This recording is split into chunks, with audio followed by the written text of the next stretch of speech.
Gentlemen, boys and girls, Quad City sports fans of all ages, Town Square Media is proud to present to you the best Quad City sports talk radio show in the world.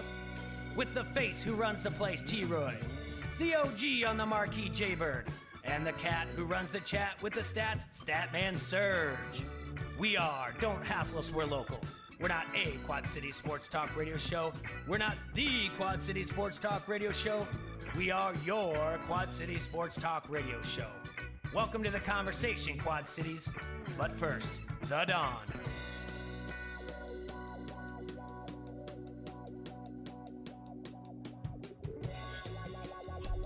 We are back.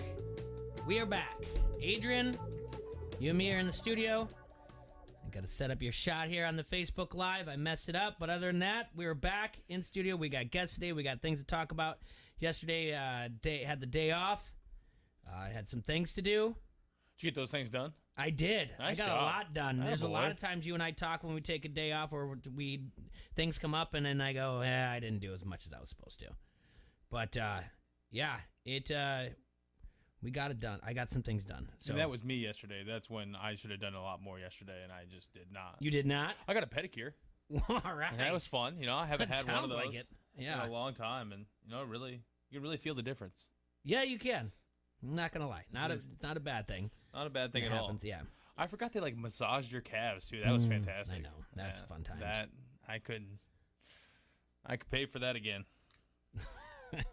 Good to know.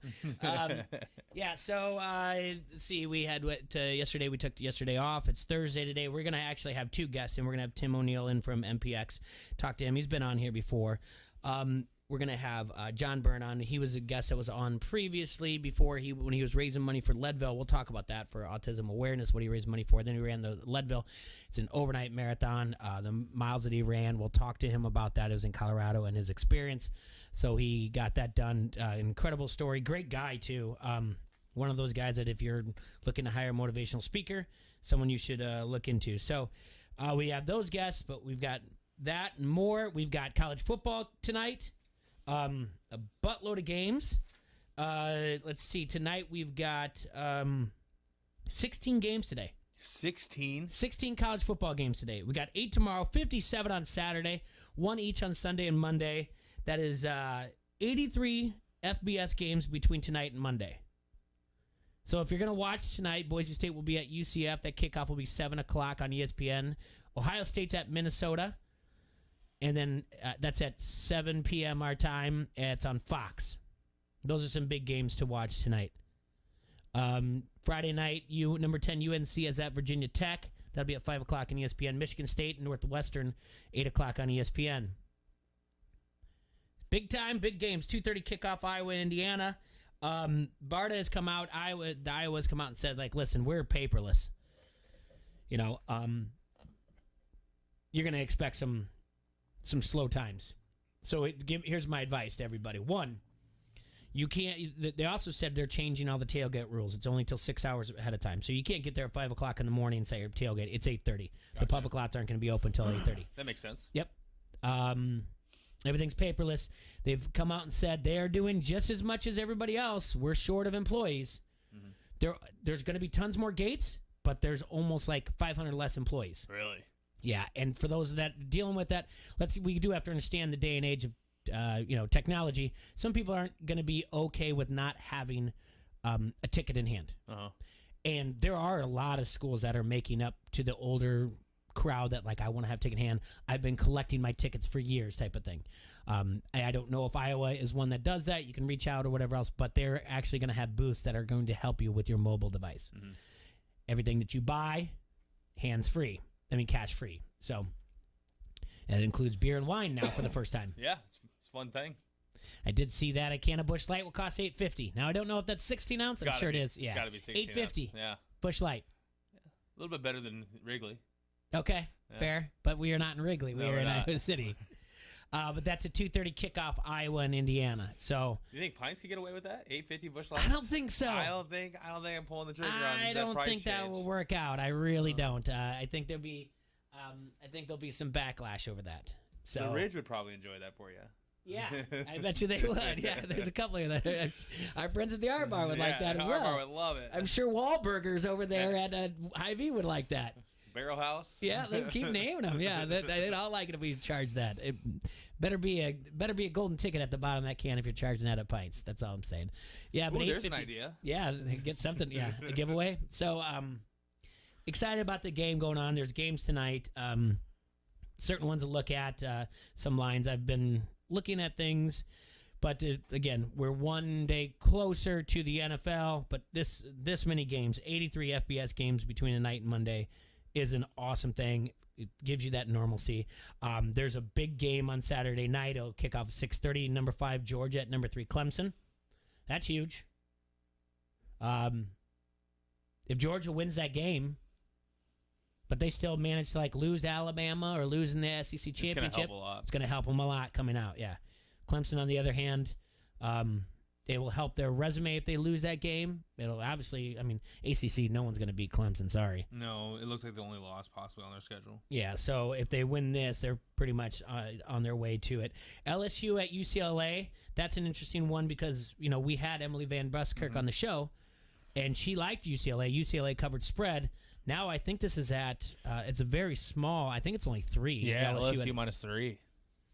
Yeah. I feel like, just for what she had to say and all the confidence, Everybody's actually, all the public is on UCLA. Yeah. Yeah, really? The pros are on LSU. The public's on UCLA. Why is the Ohio State game only 13.5? Is that, am I wrong to feel like that's going to be a 30-point game? I don't think it is, but 13.5. It's all about who they graduated. Yeah. But they still have a solid receiving core. They have probably the best receiving core in the nation. They're still Ohio State. It's still Ohio State. 13.5. It's at Minnesota. It's next man up there. Yeah, I like where you're at. We should jump on that before that moves to 14. That's one I'll be looking at. There's some others. I was looking at some of that, and then salt and peppering it with some money line wagers. Maybe we can talk about that. Oh, you know what I do want to talk about, though, before we get into that? Was it Monday or Tuesday we talked about this Netflix series of Titletown? Okay, yeah. Monday, I think it was. Dude. You like it. Dude. You liked it right away. Of course you did. Dude. You hopped right in. I am telling you drank all right the Kool-Aid, now. didn't you? I am telling you right now. This has got everything. It has got everything. Great video. Obviously, okay, now let's paint the picture here. There's this reality show segment to it, all right? They're high schoolers. It's like, but the football is amazing. All right, it's based out of Valdosta, Georgia, okay, which is a very storied program, but it's kind of gone downhill. I'll just give you a background. I'm not doing anything. I'm not giving you spoilers. They're the type that if they don't win a state title or whatever else, and they haven't in a while, they're going to change coaches. It's the way that it is. It's known. Yeah, and it's not like the parents come in and vote in no confidence. School board just lets them go, superintendent, whatever else, athletic director. They bring in a coach who is let go, but is let go from a rival school. Is let go from allegations of misconduct, but he's cleared of all of them. Dude's got 8 state titles. Comes into Valdosta, changes the way it is. This is old school. So let me explain to you why I like this show. You've got the old school mentality versus we're going to coddle the young athlete. This guy cracks me up.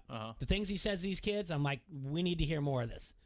They're not being coddled. They're not doing whatever else. He gets after them. And so does his assistant coaches, all of them. There is no ifs, ands, or buts. You are either doing your job or you're not, and you are costing us minutes by wasting time in practice and or costing us victories by not doing your job on the field. I love it. I'm all for it. That's the way I was raised. Yeah. That's the way I think it should be. Yeah. If you're not doing what you're supposed to be doing, if you're not doing how you're coached, you should be told that's it. Not like, no, you're the best. So he comes in and kind of changes the atmosphere. There's a quarterback competition.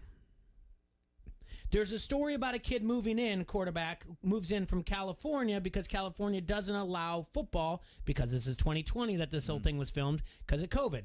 So now is the state board allowing them in, the athletic association, whatnot. So there's drama there. All things that we can relate to as we watched some of our friends not be able to, or our kids play sports. Just across the river, Illinois was shut down. They played football in the spring instead of fall. so we can all relate to it. All right. And then you've also got very little with parents or whatever else, but you've got the dumb like teenage stuff, but it's enough that you can relate. And as far as I'm concerned, it's got a TV 14 rating. It's not bad. Okay. And I'm okay with watching it with my daughter because, and I haven't yet because I wanted to watch it first. I told you that. I'm going to watch it beforehand because realistically, there's this like weird situation where there's these two teenagers, 16 years old, two girls, and they both kind of like the same boy. But it's just so dumb, and you're just like, hey, this actually happens. These two girls are fighting each other over a guy who's not worth the time giving them, and it's so realistic. We all have seen it. We've all maybe been a part of it. We've all like, if you've ever overbooked, if you know what I'm saying, and you've been like, oh, I didn't do anything wrong, and watch these two girls fight it out over you. You're seeing it. So I just want to like watch and be like, this is the future, Soph. Don't be these girls. This is the future. I can tell you this over and over. How old is she? Soph is, she'll turn 12 in December. She's in 6th grade. So it's about right there. Yeah. And don't get me wrong. So let's forget about it. I think you can watch it with a 6th grader and above. Okay. And I think it's good for the kids watching football because the football scenes are amazing. The producers do a great job and director of leaving cliffhangers. You end like episode 1 wanting to watch episode 2. You end episode 2 wanting to watch 3. Like it's that How far perfect. did you get? 5. 5. How many episodes? I don't know because I'm going to be very upset when I get to the end of it. You right? haven't even taken a peek? No. Oh, come on. I have a lot of things going on. Like I have to stop. We're going to know that by the end like of the one show. more. It's Somebody only, find that out for us. It's only like 34 minutes. I can Jay's watch another one. Today. So So they do a really good job. I think it's interesting to look at it in different ways. How do I feel about the coaches? How do I feel about the way that they may try to manipulate the system to bring in a kid from California? I do think the coach had a lot to do with editing because I do think he probably villain's not the right word, but I think he kind of brought it. He accepted a kid in and tried to get it past the school board, and so they're going to have to deal with that. One kid moves in because of just transferring in because his mom's in the military. It's just a lot of good social dynamics to deal with, but the football's there. So if you like football, you like that type of television, it's all there. I'm telling you right now, get in on it. Yeah. Because do you remember when All American hit Netflix? Yeah. 3 years ago, I was in on All American when it was on Fox. Yeah. And I was telling people, this show is going to be good. It's show. 90210, Friday Night Lights. It's this and that, blah, blah, blah, drama. And then it hit Netflix, and everyone's like, oh, my God, I can't get enough of All American. And I'm like, what? So this is the next All American. People are going to watch this and love it. I'm telling you, it's good. It's legitimately good. I'll check it out. If someone tells me opposite and like, no, here's why it's trash, I'll be shocked if they can beat me in a back and forth on like why it is good. It is. They've done a good job. I can't believe how long much, are the episodes? 34 minutes. 34 minutes. Okay, so you. Which doesn't make any sense to me. Did you watch 5 episodes straight? No. I think I did 3, and then I watched 2 more. Maybe I'm only 4. I think I'm only 4. All right. Episode 5's coming up. Listen, I don't know why they didn't do 47 because they could have sold it, but Netflix doesn't sell it. Netflix buys things.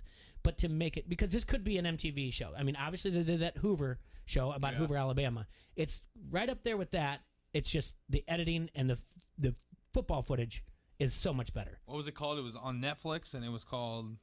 It's called Titletown. Titletown. Yeah. Gotcha. Yeah, it's the rivalries, and they haven't gotten into any situation yet where like parents get involved or the community gets involved trying to tell everybody what to do. I'm sure that happens at some point. I don't know how it hasn't, but again, good show. Yeah. I really is, and these are the type of things that we just don't sit here and talk and break down X's and O's. I'm going to tell you that. And on the other thing, Heels is getting better on Stars. Heels is getting better. Heels is getting better. CM Punk was on last episode. Oh, really? Oh, yeah. On Heels? On Heels. On Heels, really? Yeah, I'm going to give you a little insight about Heels also. There was a character who was almost going to be played by Rob Gronkowski. Okay. The guys, the showrunner and the director, the writer, creator, the showrunner, creator, flew up during COVID and was talking to Rob Gronkowski. he did a reading. He did a good job. Yeah.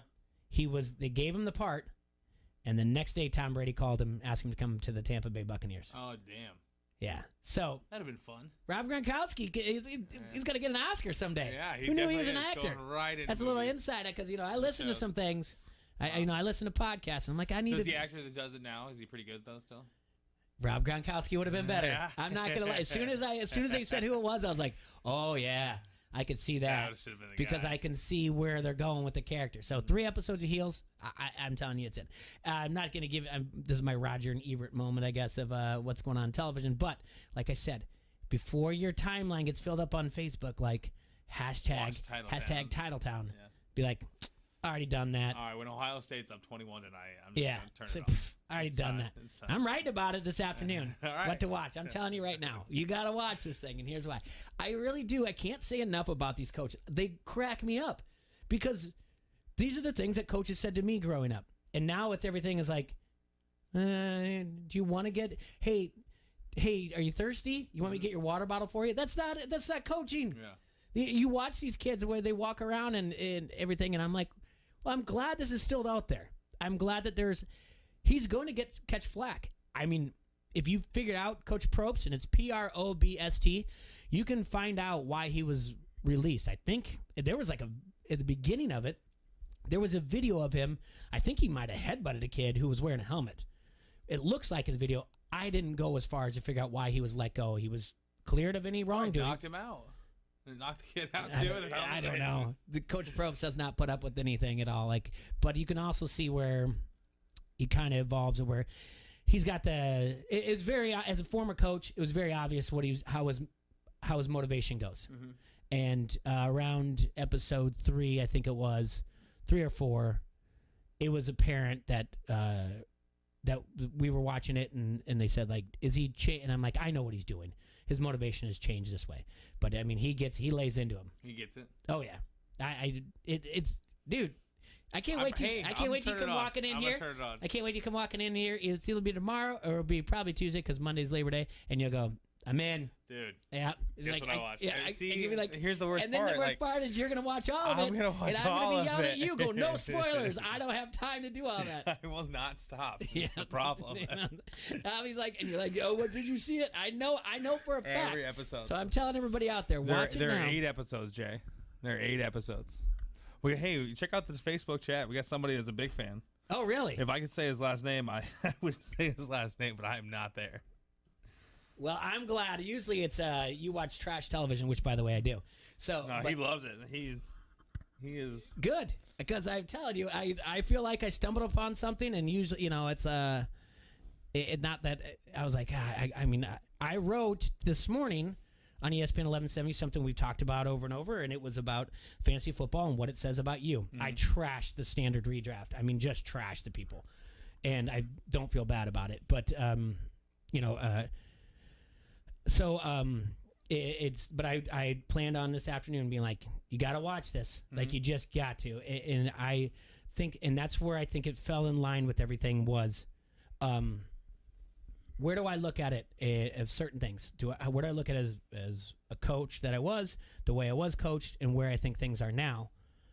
And that's what I mean, he made me laugh, the things he was saying. It's because I don't know how he's getting away with it. Mm-hmm. But then maybe it's different down in Georgia because of the expectations.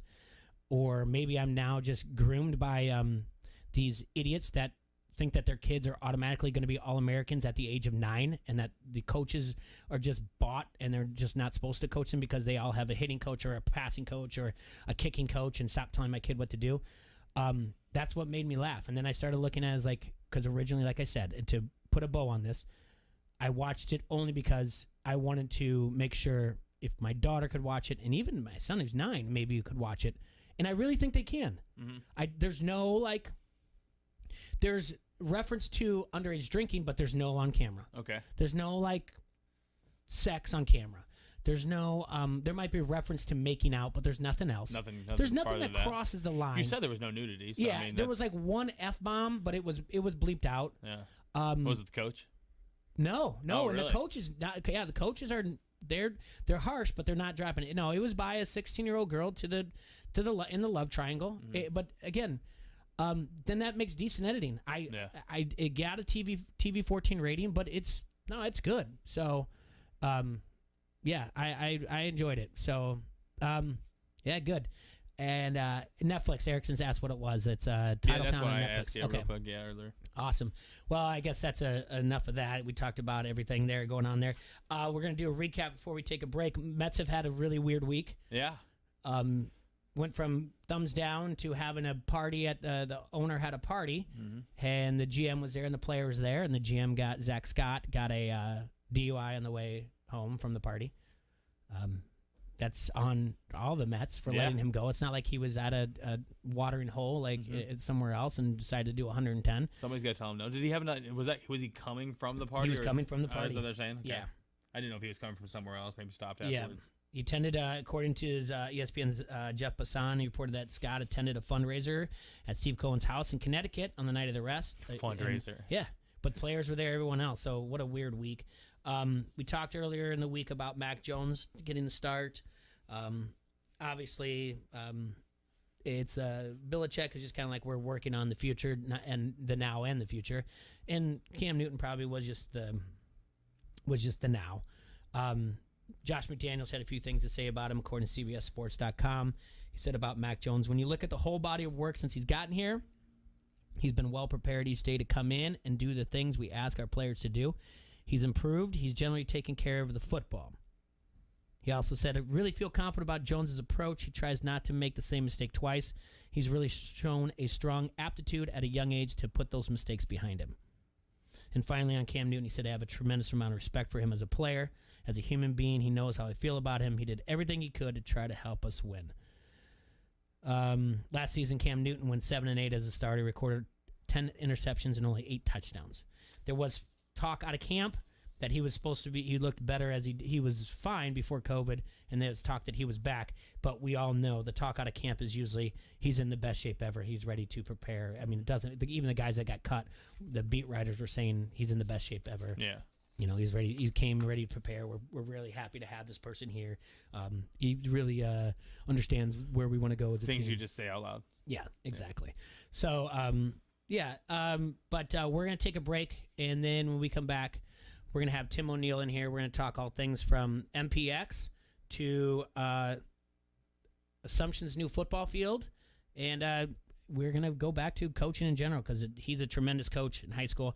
We're just going to have a conversation, Adrian, the things that we do the best, all right? Perfect. All right, we'll be back here, ESPN 1170 AM. Don't hassle us, for local. This is Merrick Brave from SCW Pro, and you are listening to Don't Hassle Us, We're Local. Draft Day Sports Lounge has everything you need to enjoy all the sports action. Over 50 beer options to choose from, great food, sports betting, and a fantastic atmosphere for you and your friends to escape to. They're always adding to the menu to make sure there's the perfect option for everyone. So come visit Draft Day Sports Lounge inside Rhythm City Casino. And if you want to plan ahead, the full menu is at rhythmcitycasino.com.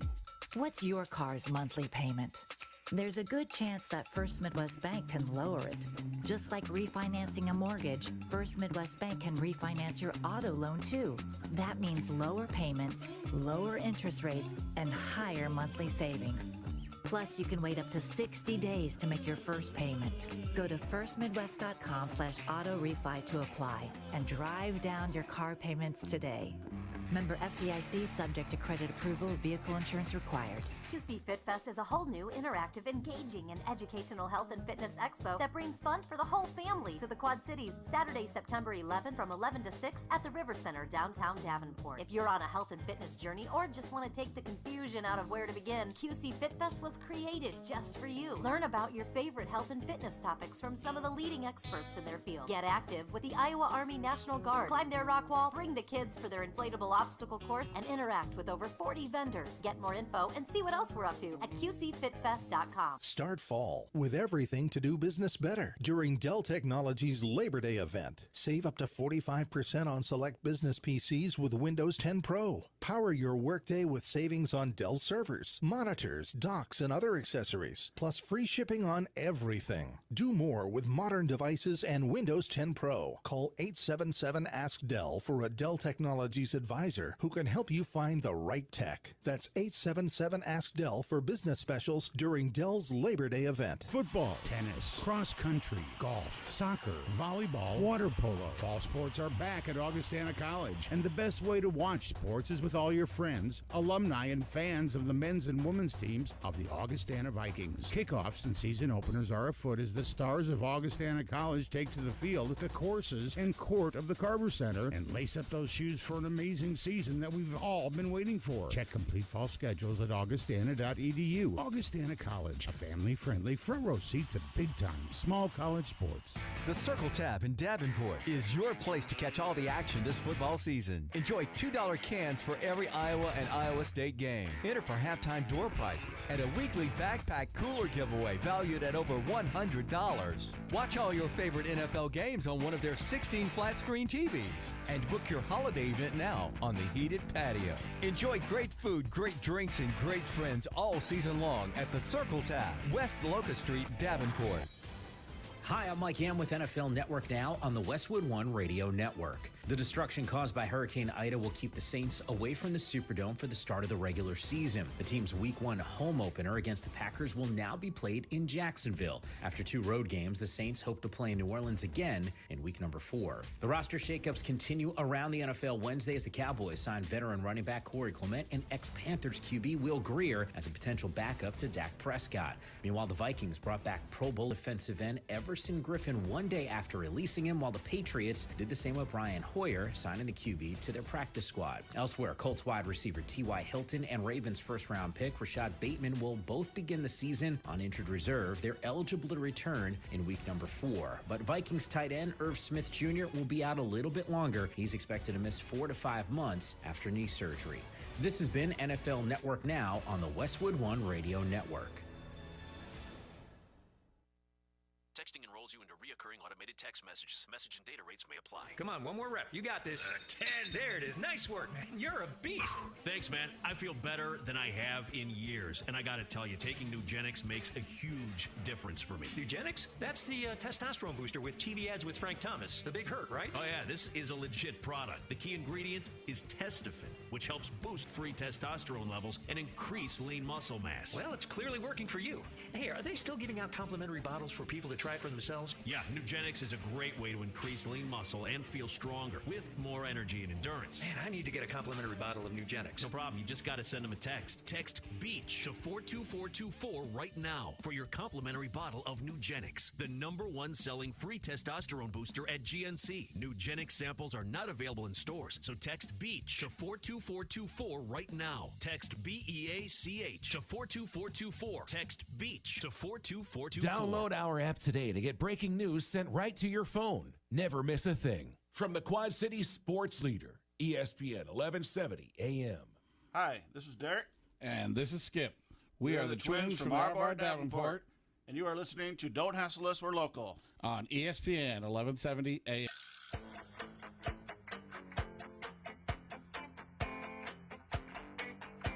Welcome back to the show, ESPN 1170 AM's Don't Hassle Us, We're Local. Just got done doing my television Netflix review of the show Titletown. Again, highly suggest it, but we did a recap of some of the things going on. The New York Mets are in a scramble. Forgot to mention the Los Angeles Dodgers are in first place in the NL West since the first time since April. You saw that, huh? Yeah. I couldn't wait to bring that up today, actually. I was know, hoping User A's I'm sure he'll be listening. Like, if he's not listening now, he'll listen later. The Giants lost a close game last night, too, didn't they? Heartbreaker. Yep. And then, like we said, tonight starts off 83 football games, 83 FBS games, Thursday through Monday. So a lot of action going on. But we have in studio with us Tim O'Neill. Tim, speaking of football action, you're in here talking about MPX and more.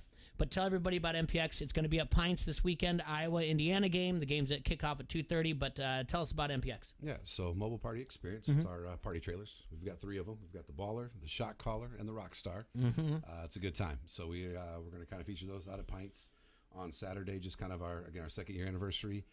Very thankful for all the people in the Quad Cities that have supported us and from beyond. But those that are local that are going to come out and support. We got some hosted beverages. Front Street's in on it. I can't thank those guys enough for their support with our business. Also, too, doing some pizzas from Vans. And then, obviously, you guys have been generous hosts with pints, and looking forward to sharing a good time all day on Saturday. So we'll start about 1 o'clock. We'll just kind of be out there all day, showing off, watching the games out on the patio, just featuring it again, just have a good time, some food, some drinks, and showing a little bit about what we do.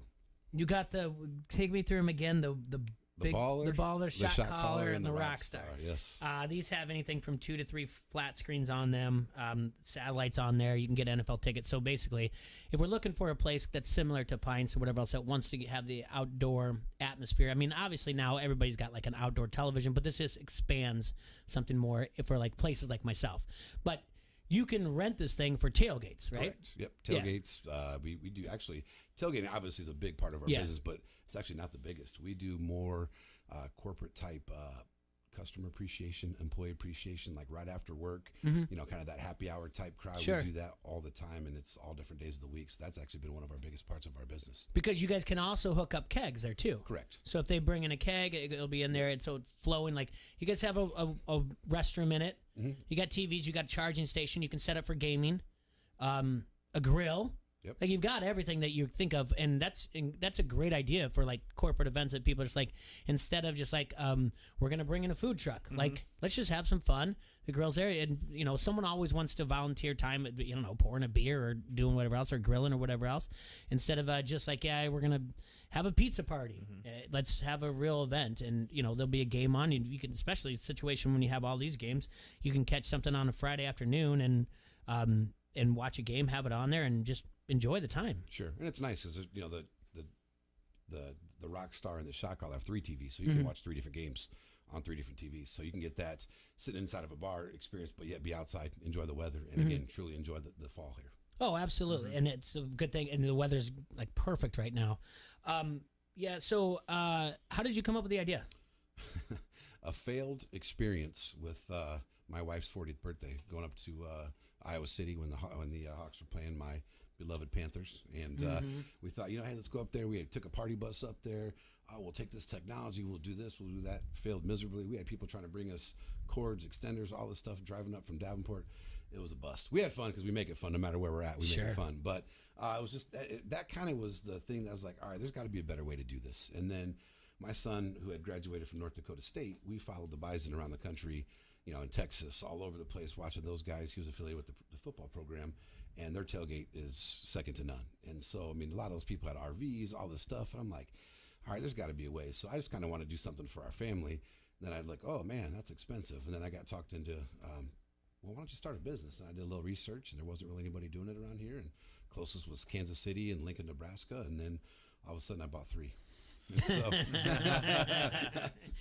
But yeah, then it just, again, kind of coming up with fun names, and I'll give my sister a little bit of credit. We were sitting there giggling. I had some stupid names at first, and then we figured it out and made it fun, and we enjoy it. It's got the little names detailed on the side of the trailer, so yeah, they're fun. That's good. Well, you mentioned, and I'm struggling to find it right now, and I'll look at. You mentioned UNI Panthers, and they've got a game this weekend at Iowa State. I was at the Iowa State 2 years ago when UNI really, it was really close. UNI could have pulled off that game.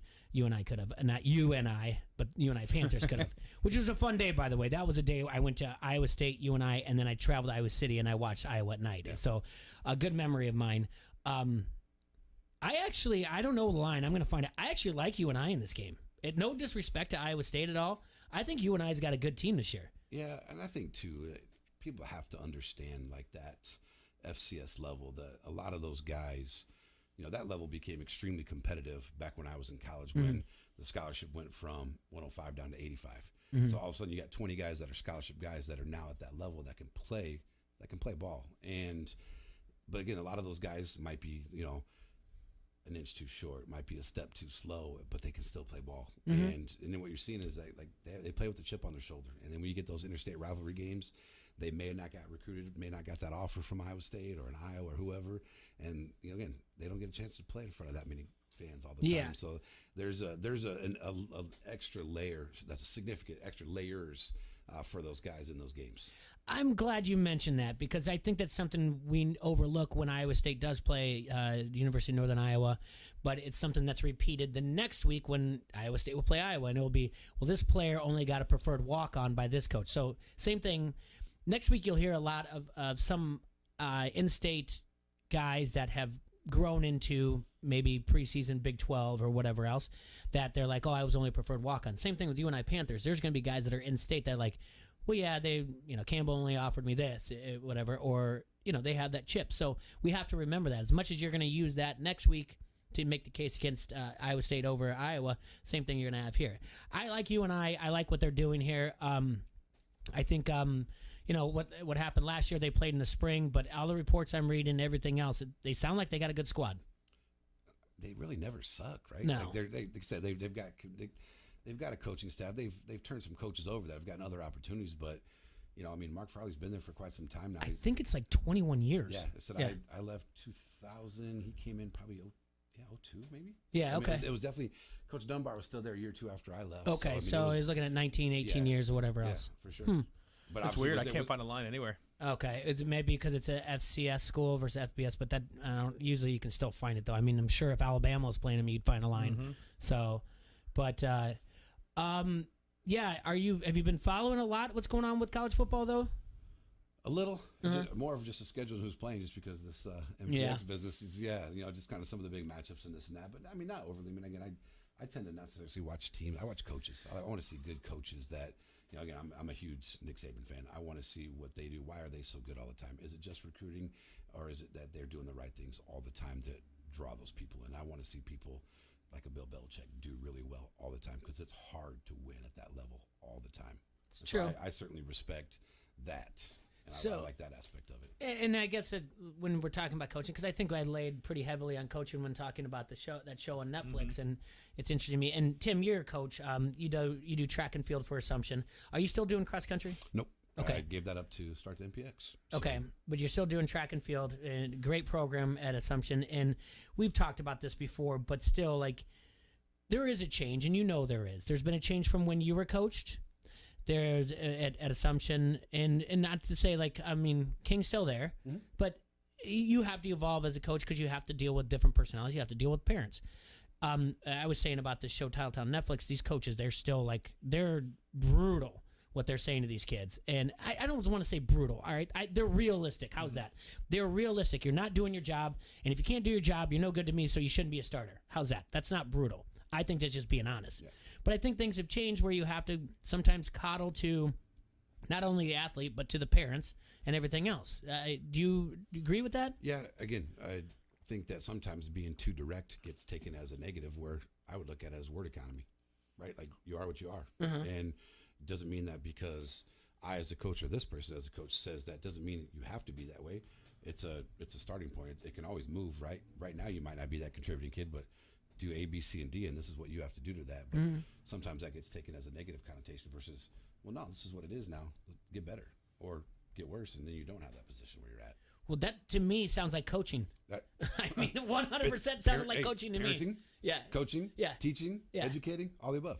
That's everything. But in turn, you get emails flooded in that how dare you say this, or text messages or whatever else. It's not even coddling the kids or anything like that. It's like coddling the entire community. So you don't see anything negative come out there.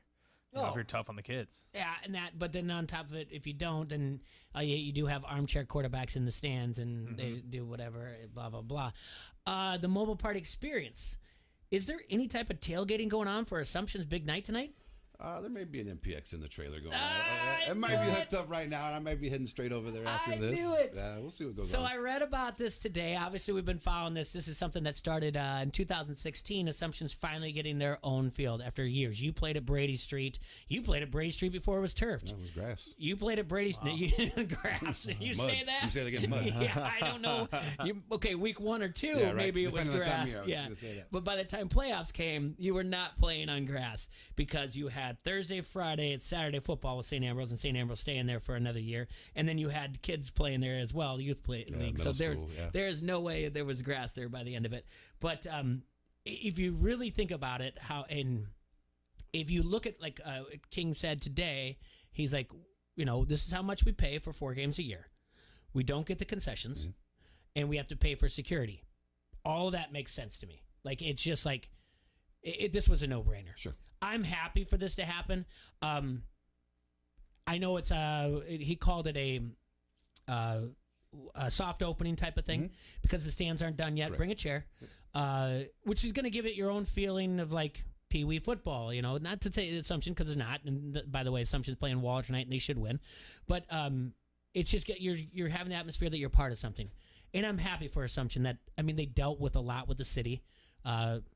Former mayor, whose kids went to Assumption. But I'm happy that this finally happened. It's coming to fruition.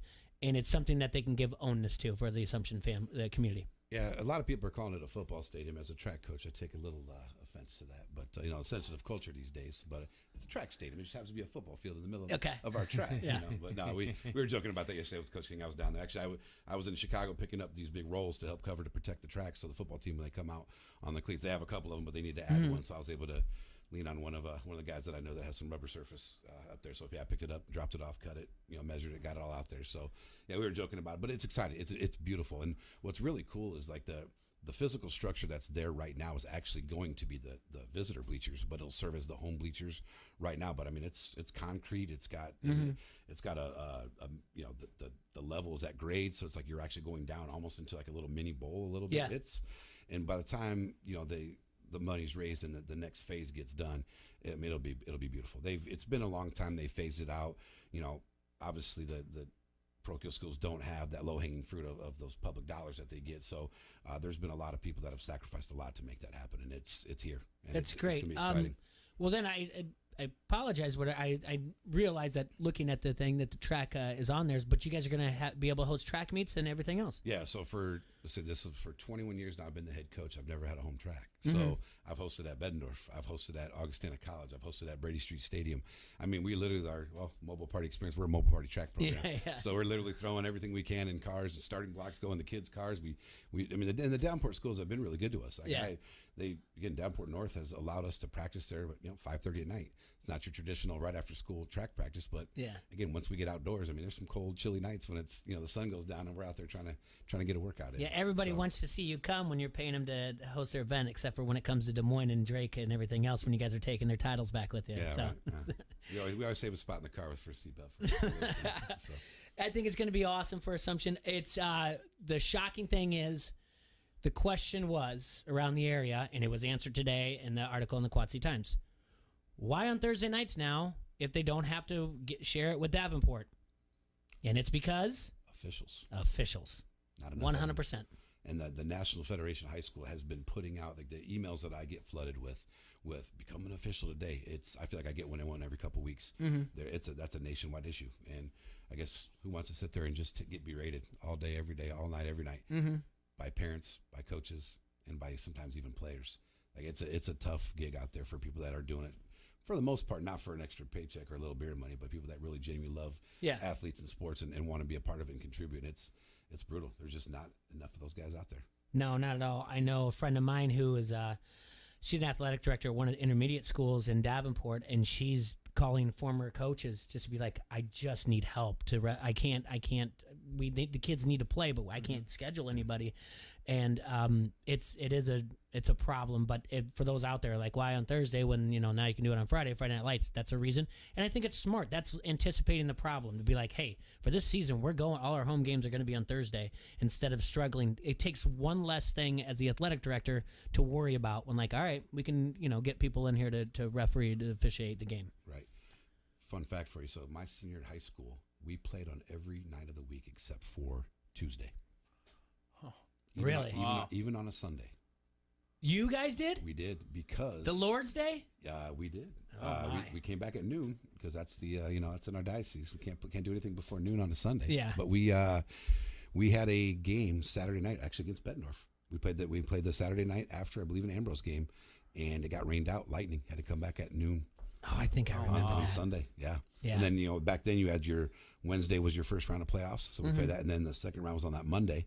So and we played our Thursday, Friday, Wednesday, Saturday. Mondays, so literally Friday, every night, 6 nights we played, 6 different nights. And now, at other stadiums. Now people are complaining just about a Thursday night. Again, well, we got to take a quick break. We'll come back. We'll talk more with Tim here from MPX. We'll talk about different future events that you have going on. I know you have something going on at the R-Bar coming up as well. And we'll talk about a little more college football here. We'll be right back. ESPN 1170 AM. Don't hassle us. We're local. In Vandervelde, and you are listening to Don't Hassle Us. We're local. From lines of credit in Chicagoland to equipment finance loans in the Quad Cities to better cash flow in Milwaukee. First Midwest Bank is committed to using our local knowledge and ideas to help our clients get their business momentum back. Visit wehaveideas.firstmidwest.com. You have plans, we have ideas. First Midwest Bank, member FDIC. Once upon a time, everything was fine. No winds thrashed, no hail crashed. No lightning would strike, no fire would ignite. Everything was grand in carefree land. Then one day... Mom. Yeah? This story isn't doing it for me. I'm a realist. Smart kid. It pays to be aware of what's possible so you can protect yourself and your home against it. For affordable homeowners insurance that covers all the real risks, visit jorgenseninsurance.com. From the gridiron to the 9-iron, experience the thrill of the game anywhere in Iowa with Elite Sportsbook. You can now sign up for Elite Sportsbook on your phone anywhere in Iowa and receive your first bet risk-free, up to $500. Just visit EliteSportsbook.com to create an account, and your first bet is on us, up to $500. It's time to play your game with Elite Sportsbook. For a limited time only, valid only in Iowa. Must be 21. Visit EliteSportsbook.com for terms and conditions. Gambling a problem? Call 1-800-BETS-OFF. Over the past few years, people in the Quad Cities have been buying online more and more. Now, since the pandemic hit, online sales have absolutely skyrocketed. Having an online presence was important before, but now it's an outright necessity. But don't worry, MyLocalCustomers.com is here to help. All you need to do is go to MyLocalCustomers.com to receive a free competitive analysis to see what Town Square Media can do for you. We'll help you find more local customers online and help grow your business faster. Town Square offers premium website services that get you new leads every day, plus a dedicated marketing specialist who will work with you the whole time, so you don't have to mess with updating a website. It's fast and easy with no contracts, so you can cancel at any time. Be one of the first to sign up and receive $500 in free advertising on ESPN 1170 AM. As a business owner, you know how hard it is to get people to cross a bridge to get to your business. These days, they don't need to. Find your customers and keep your customers. Go to MyLocalCustomers.com. Hey, Cyclone fans, this is Chris Williams from CycloneFanatic.com. One thing I've learned over the years is that Iowa State fans stick together. When you're tailgating, you want in your glass a drink that loves the Cyclones as much as you do. You should try Mississippi River Distilling Company in LeClaire. It's owned by Cyclones, and the spirits you drink are made from grain from local farmers. Try the Cody Road Bourbon or the Iowash Cream Liqueur at your next tailgate. And stop by LeClaire for a tasting and a cocktail. Go Cyclones. Talk about local sports. Don't hassle us. We're local. Noon till 2 on the Quad Cities Sports Leader, ESPN 1170.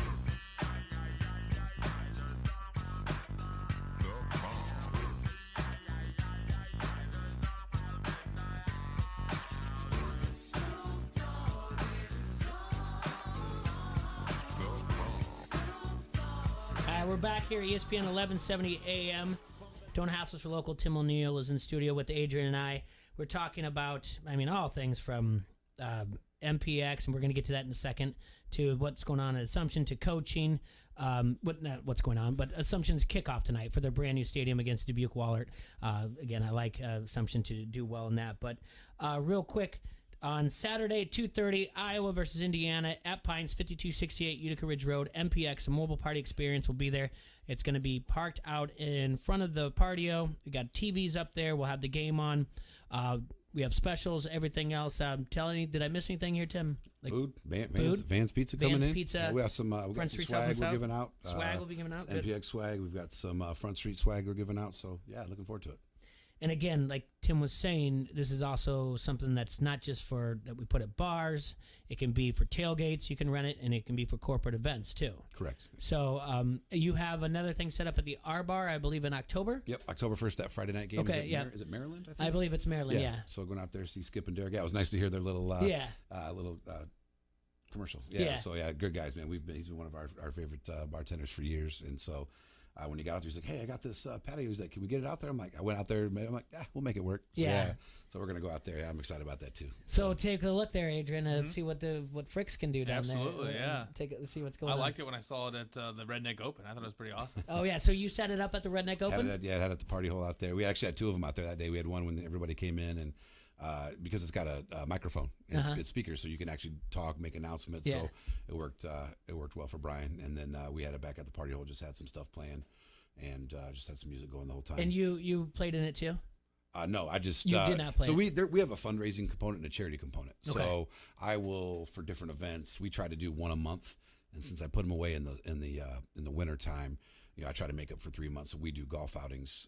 Usually there's some type of charitable component where we'll raffle one off and help raise money for whatever that cause might be. And then we'll donate a mobile party experience for somebody. Gotcha. So. I was just wondering if you played because Adrian thought he wanted to come in radio the day of the Redneck Open. I was like, how about we just take the day off? Might have shut the doors. I think I'm smart enough to know what goes on at the Redneck Open. I may not be a golfer, but I'm pretty good to know what's going on here. No, it's a good event. It's good for the community and everything. You played it, you and I. I've asked this before, former college athletes. So I'm going to ask you, how much would you have made it for your name, image, and likeness if it was going on then? Well, I probably wouldn't have got as much trouble as I did in college. I probably would have had to maybe back up a little bit and maybe somebody put me in my place. But, I don't know. I think that there's definitely some opportunities that were missed. Yeah. I've kind of done this weird thought process on this whole thing. I like the amateurism, but however, they're not necessarily getting paid. They're getting paid for a skill set, but because of who they're associated with, which, let's be honest, the way the world works, right? And so, I don't know what my number would have been. I think that I would have been fairly well compensated. Yeah. I think that I had a little bit of reputation in that community, good or bad, I don't know. But well, even down here, though, you could have come back. You could have been like, hey, I'm going to do a commercial for filling station wings. Who right. knows? I've been doing that for free for 21 years. I got talk about it off the air. So I bring it up. It's the thing is that kid, the kid who left high school and got enough credits. Originally, he was the #1 quarterback coming out of 2022. And he got enough credits over the summer to go to Ohio State. They re-listed him as 2021 graduate. He's a true freshman at Ohio State. He's not starting quarterback. He's already close to $1 million. Wow. I think he is $1 million in name, image, and likeness already. Look, if somebody's willing to pay that money to associate themselves with you, I think it's their prerogative, and for you to accept it, I'm more in favor of that now, because you don't always have those opportunities presented to you. Do you think this, and this is just a pure thing about college football in general, do you think this is a good thing for college football because kids stick around and it makes competition a little bit better? It definitely could help making competition a little bit better. The kids want to come out sooner too. There are going to be a lot more kids that follow suit. This kid's got Ohio. Was he from Texas and came to Ohio State? I forget, to be honest with you. I just know that he got reclassified and he went there, and he's not the starter, but I mean, he's going to make. There's definitely no rush to get to the NFL now if you're making that kind of money, at least for the top guys. Yeah. Well, I was going to say the flip side of that, if you are a top guy, there's big money for you anyway, right? You're getting bigger checks, you're getting bigger sponsorship, bigger deals, you're getting bigger contract offers, and so it might be that second tier guy though that didn't have those opportunities might now get those a little bit sooner than they would have. It's an interesting thing because in hindsight, you can look at it and be like, that person was a bust. Like Jamarcus Russell. He was told you're #1. He was drafted #1, Dwayne Haskins. But if you really think about it, he could have stuck around, honed his skills, won a national title here and there, and got paid. But now, I mean, Dwayne Haskins is third string on the Steelers, but Jamarcus Russell, we all know that story too.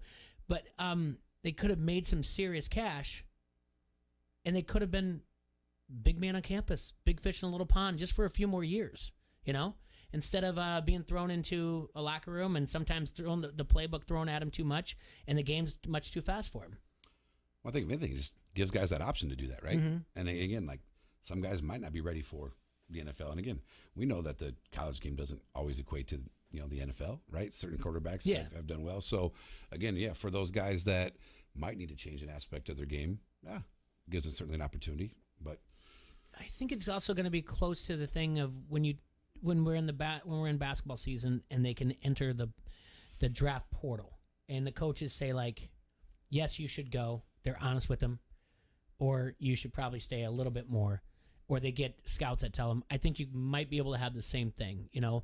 There's always an element. I think all right, when you bring up Saban, I don't think Saban is selfish. Like, no, you need to stay.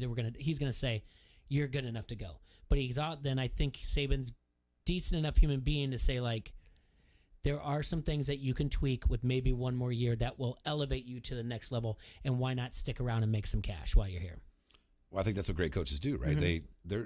It's not selfish. It's not about Saban's ego. It shouldn't be. I mean, certainly coaches all have an ego at some point, right? But again, he's got enough clout. He's got enough athletes that have played at that level. Look at his body of work and all of his coaching. I mean, he's already been building it. Yep, he's got this. All those comparisons are already there. I mean, let's be honest. They got 3 guys at every position that at some point are going to have a look or get evaluated by an NFL scout. Mm-hmm. So he knows where those guys are. Just every day at practice, he sees that. And then those guys are competing against that every single day. Yeah, you say that, and then all of a sudden, not about ego. I feel like Urban Meyer would like to interject here and talk about himself for a little bit. But it was just a little shot you got to have every once in a while. What are you looking forward to this year, college football outside of the coaches? I mean, I'll tell you what I'm looking forward to. I'm going to my first Notre Dame game. I can't believe that I've never been in Notre Dame Stadium. I'm going with my 3 best friends from high school, and we'll be sitting in Johnny Lujak's seats. Oh, wow. Who are they playing? They're playing USC. Oh, get out. Yeah, man. What happened? Dude, get I am. out You don't understand. Like, I am so like. You gotta be. I'm so stoked about this. Like, I think I'm actually taking that weekend off for MPX unless I think we're gonna go, and then we're trying to figure out. So the Bears play at Tampa that week, and I think we're gonna try to drive to Chicago, jump on a quick plane, fly down to Tampa, go to the Bears game, and then come back on Monday. What a weekend! Yeah, that's what we're trying to do. So. We were trying to figure out where the Monday night, I think, is in Seattle that week. I'm like, that would have been awesome. But like, dude, I can't. There's no way I can pull that off. So that's amazing. Yeah, so I'm super excited about that. Yeah. We talked about that. It's great that you're going there. It's one of those things. Like, there's a lot of people in Adrian. We've talked about it before. About a lot of people, like, they either hate Notre Dame or they love Notre Dame. I'm slowly getting more and more annoyed with Notre Dame because as we grow at the college football and Notre Dame actually looks clean through this whole alliance and SEC thing, like, wait, we can still be independent and all we have to worry about is not getting a bye when they go to 12. Okay, we're going to do this. It annoys me a little bit. I've always been like right down the level, like I don't care that much, but it's still a thing. Like I've always said, like, yes, that's on the bucket list. You got to go to Notre Dame to watch a football game. So that's amazing. Been to track meets there, but never a football game. And it just bothers me that I just have never. I think I've had opportunities. I'm like, but this came up. I'm like, I'm in. Yeah, 100%. Yeah. That's great. And in fact, you're trying to make such a big weekend out of it. And so, what did we bring it up about Notre Dame? Also, it was right after the Field of Dreams. If they were going to do something similar to that, like for football, would you have like the Rudy game for professional football at Notre Dame? That'd be pretty cool. Yeah, absolutely. That would be really cool. The other one this is my favorite though. Was it you or Merrick that told me this? I think Merrick. This is my favorite. The longest yard game where they actually play at a penitentiary.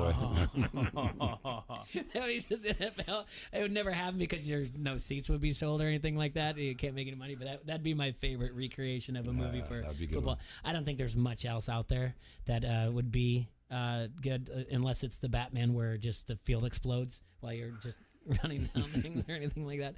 But no, that's amazing that you guys are going there and doing that. Well, Tim, I want to thank you for coming in. I really do, and putting the time away. Again, the MPX Mobile Party Experience will be this weekend at Pints. Kickoff is at 2:30. It's already there. Trailer's there. I'm going to do a write-up. I'll put this interview on ESPN 1170 AM. We'll get more people and more things out there. Go ahead to contact them. Go to www.my-mpx.com or call 563-514-1470. Email them at Mobile Party Experience, and that's experience with an X, at gmail.com. Corporate events, tailgates, do whatever, wherever you're going to. Again, go check it out online. Go to the website, www.my-mpx.com. You can look at all the details they have there. And you know what? On Saturday, you don't have a place yet where you're going to go watch the game. Go to Pints because we'll have it there and you'll be able to see it in full gear, right? Absolutely. Hey, man, again, appreciate you so much. It's always fun talking to you and catching up. best of luck with everything. Have a great trip, Notre Dame, and I mean, obviously, I'll see you real soon again before. Yeah. So, Adrian, anything before we take a break? You got room for a fourth? I think there's some family involved too. So unless that sounds like a great trip. Yeah, no, I'm excited. That's fantastic. I appreciate that. Thank you. All right, we'll be right back. ESPN 1170 AM. Don't hassle us. We're local. This is Tom Kakert from HawkeyeReport.com, and you are listening to Don't Hassle Us, We're Local. College football is back, and FanDuel Sportsbook is making Week 1 even more exciting. Right now, all customers get a risk-free bet on any Week 1 game. That's right, place any Week 1 bet and get a refund in site credit if you don't win. To get you started, here's what I'm taking for my Week 1 risk-free bet. I'm putting it all on the line for Iowa to beat Indiana and Nebraska to crush Illinois. Sorry, Illini fans. Offers like this are just one of the many reasons I love betting college football on FanDuel. It's always easy to use, safe and secure, fast payouts, and FanDuel is the #1 rated sportsbook app in America. Just open the FanDuel Sportsbook app to get started. New to FanDuel Sportsbook? Sign up with promo code Trevor to also get a risk-free bet up to $1,000. That's promo code Trevor. 21 plus and present in Iowa. Refund issued as a non-withdrawable site credit that expires in 7 days. Max refund $10 unless otherwise indicated. Restrictions apply. See terms at sportsbook.fanduel.com. Gambling problem? Call 1-800-BETS-OFF. Since 1978, Advantage Advertising has been your one and only choice for promotional products and corporate apparel, all with your company's logo. At Advantage Advertising, you'll find products that are perfect for golf outings, company anniversaries, holiday parties, or health, wellness, and safety programs. We're accredited by the Better Business Bureau and a long-standing member of the Quad Cities Chamber.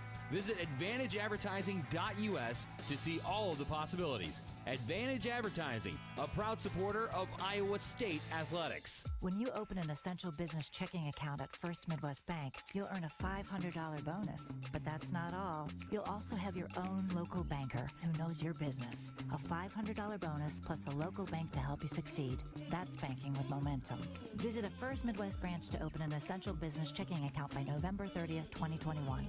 $100 minimum deposit to open. Available to businesses located in Illinois, Indiana, Iowa, and Wisconsin. Must complete all bonus requirements to be eligible. Details available at firstmidwest.com/smallbiz, member FDIC. LeClaire Manufacturing in Bettendorf knows that hiring quality people who contribute to the success of their products is what has kept them running successfully for more than 55 years. And now you can join their team. LeClaire Manufacturing has immediate openings for production workers on all shifts. Looking for a stable environment, great benefits, exceptional pay, and endless opportunities for growth and advancement? Then become a member of the LeClaire Manufacturing family. Apply today. Go to LeClaireMFG.com/careers. QC Fit Fest is a whole new, interactive, engaging, and educational health and fitness expo that brings fun for the whole family to the Quad Cities Saturday, September 11th from 11 to 6 at the River Center, downtown Davenport. If you're on a health and fitness journey or just want to take the confusion out of where to begin, QC Fit Fest was created just for you. Learn about your favorite health and fitness topics from some of the leading experts in their field. Get active with the Iowa Army National Guard. Climb their rock wall, bring the kids for their inflatable obstacle course, and interact with over 40 vendors. Get more info and see what else we're up to at QCFitFest.com.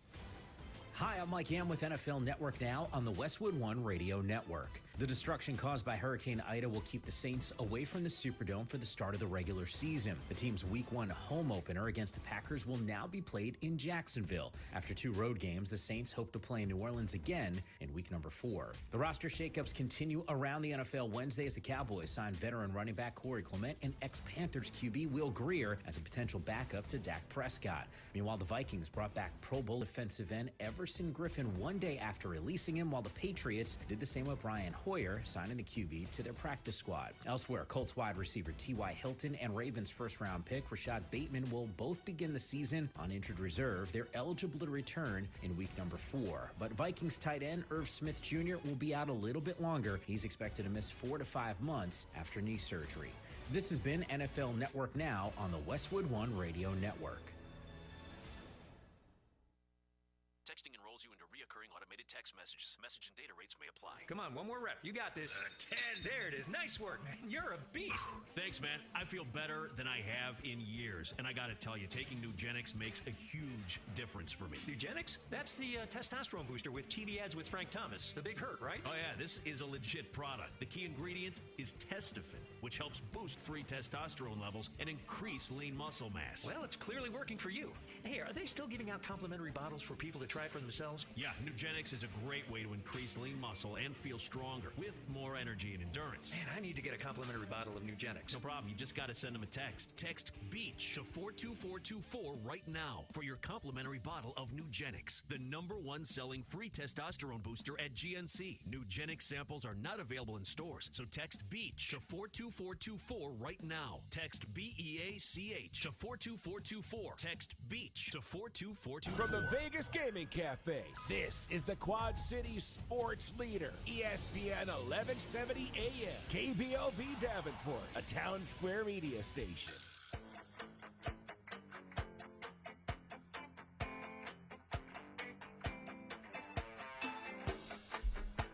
Welcome back in the Hassle Castle.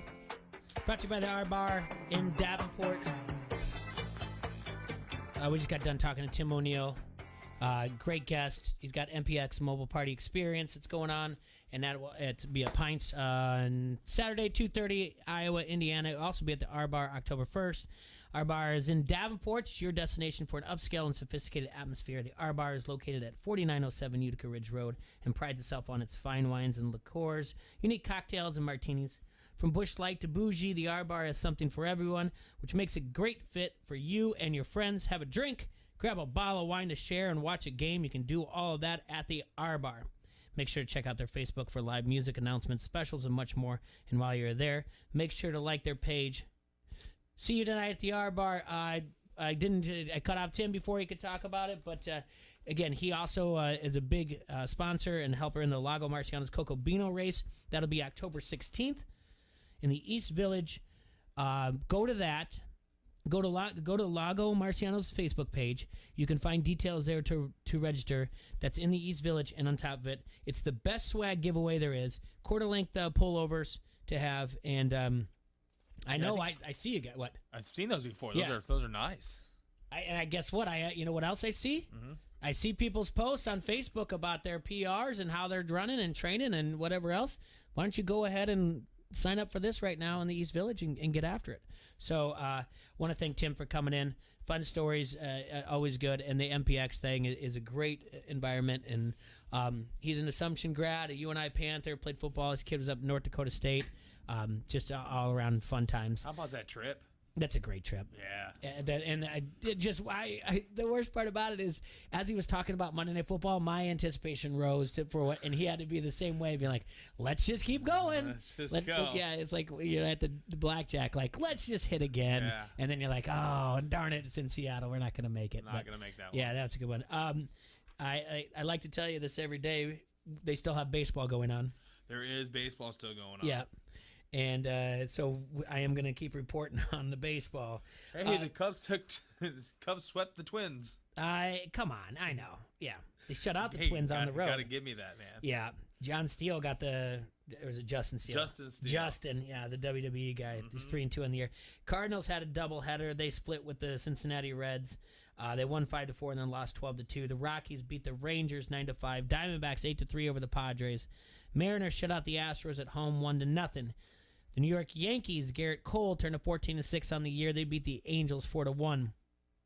Toronto Blue Jays beat the Orioles 5-4. Tigers over the Oakland A's. Red Sox went on the road to beat the Tampa Bay Rays. White Sox victorious at home. Carlos Rodon got the win 11-5 on the year. In 11 innings, the Indians beat the Royals. Like Adrian said, Cubs swept the Twins in just miserable baseball. I actually watched that game. Miserable baseball. Brewers 5-2 over the Giants. And when the Dodgers beat the Braves 4-3, the Dodgers woke up as the leaders in the National League West for the first time since April. Let's see. Games today. We've got games playing right now. Phillies at the Nationals. Oakland A's at the Tigers. We got the Brewers and the Giants at 2:45. Miami and the Mets tonight. Boston at Tampa Bay, 6:10. The Cubs are going to play a host to this Pittsburgh Pirates. Keegan Thompson, right-hander, is going to be on the bump for the Cubs. Cleveland's going to go to the Royals, and Atlanta and Colorado. No one really big to announce from Major League Baseball who was born today. Those live games, we got Nationals beating the Phillies 3-0, and the Athletics beating the Tigers in the bottom of the third 7-0. Andy from the Natty on Facebook Live, the Harrington's Pub Facebook Live, is reporting that ESPN is ISU minus 31.5 against UNI. That's not happening. There's no way, right? It's not happening. Like, I'm sorry. Like, I know that it's not. That's not happening. It's just in state, and you're gonna pull back everything because you've got a bigger game. Campbell's never beaten Iowa. He's gonna pull people out if they're up 25. He's gonna pull them out. Yeah. I don't even see why that line's 31.5. I don't see it anywhere. I've looked it up twice. He said ESPN has it at 31.5. So how is that even a thing? A rivalry game like this? I guess if you go to the schedule, they'll do it. Whatever else, and now you have to go to ESPN.com to pull that up. It's still in state. I don't understand how that could be anywhere close. I'm hammering that line. Yeah. Like it's not. It's ridiculous. I by the way, I do. We're going to talk more about this tomorrow. I like Iowa -3 against Indiana. As much as everybody wants to talk about Indiana last year and what they did, whatnot, the actual pros are. I'm surprised. I know I said this the other day. I'm surprised. Like, our local sports books haven't put a hook on it yet, but the pros know that the Indiana, it was a pretty good story last year, but it's not really the same. It doesn't repeat here. Yeah, and Iowa's something ridiculous. Like, I'm going to say this wrong, but since 2015, games where they're like 6 points at home, 6 points or less favorite, they're 15-1 against the spread. And the one loss was last year against Purdue, and they should have covered that. That was a fluke. Yep. So, at 15-1 at home, 6 points or less spread, that's a great line. Keep that in mind when you're doing it. Where was I trying to pull up ESPN at? I want to see if it came. There it is. I just pulled it up, and I have nothing on here about this. It doesn't seem right. I'm getting lines from every other games. Putting it up in my apps. Yeah, I just don't. I mean, where I'm going to find this at, I don't know. But Andy from the Natty said that. Like, if I can find that, I mean, I'm in all over, and I think I encourage everybody else. And I will feel awful if it doesn't really work out that way. But yeah, I mean, so what do you got going on tonight at Frick's? We got just a couple specials. Nothing really too much. We got bags going on this weekend. We got a couple parties all weekends. Bunch of giveaways for the Hawkeye game this Saturday. Nothing too crazy tonight for the opening college football kickoff. It's going to save it all for Saturday. Well, just in general, I thought about, like, what do you have going on? I mean, usually Tuesday we got rained out. Wednesday last night you had bowling at Leisure Lanes. Thursday night's kind of my off night. I just kind of hang out, get ready for the weekend. Watch Titletown. It's probably part of my plans. I think I'm making stuffed peppers Ohio State tonight. What? I think I'm cooking up some stuffed peppers tonight. All right. And it'll be on right above my stove, basically. Awesome. All right. So, yeah, a lot of games tonight, which is going to be a lot of fun. I'm thinking about putting up together a parlay for tonight just so it gives me a reason to watch. I am too, by the way. Let's talk about this real quick now that you mention it. Here's what I was looking at, and I'm going to be fine. I know someone on the Harrington's Pub Facebook comment thread said Minnesota plus 14. I'm not a fan of that one. I don't like it. But, I'm not either. The Tennessee one has gone up from 33 all the way to 37. I'm not a fan of that. I just think I do like Tennessee in this. I think they're against Bowling Green. I think this is going to be one of the few times they're going to be able to put some points on some people. But that's just way too much. Let's see, what else do you like out there? South Florida, NC State. NC State minus 19. I would like, if you're going to do a parlay, I would like this better if you put them in the money line at minus 1,100, just a salt and pepper to it, just to add something to it. And that's really when you want to look at the value here. You want to find some that you think are going to pull off covering the spread. And then, like, Arizona State minus 45 against Southern Utah. I'd rather take the points in that situation. Yeah. at plus 45, and then just be like, well, didn't see that coming. Thought Herm Edwards was going to pull it back a little bit. And I think he will. 45 is a lot. It's too much. It's way too much. It's just too much. And that's where, if I'm looking at it right now, let's just say, I'm going to have, if I put this together, let's just do this for our friends at Elite Sportsbook, and we'll do a little plug for them. And why are you saying this? Go back to the homepage. I want to put together a little parlay and see what the payout would be here. Here we go. Let's just say we put something fun. Let's just do a $20 parlay, okay? Okay. See what happens here. We'll do it. Go to NC. We'll use easy to navigate site. We'll go down there and we'll just look at. I kind of want to stay away from Boise State, Central Florida tonight. Yeah, that's 6.5.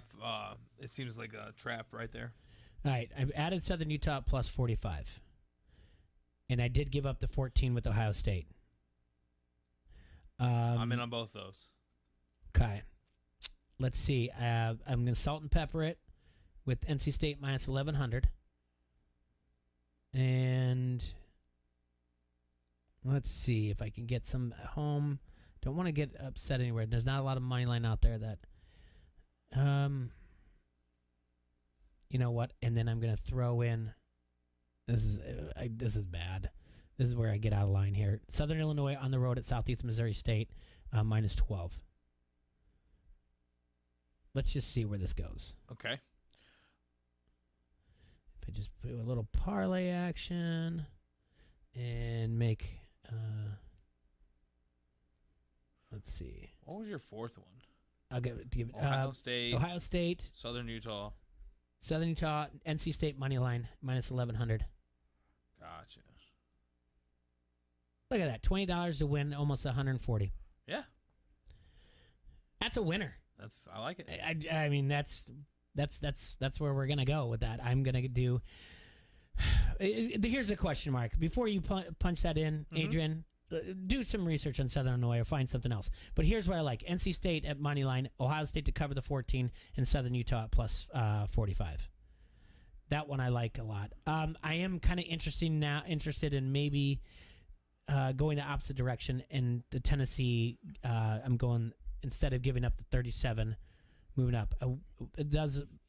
You need to look at why that has gone somewhere. How much pro money has gone in that's changed it. Now I kind of feel like I want to get rid of Southern Illinois, and I want to take the 37 because you want to take the minus 37? No, plus 37.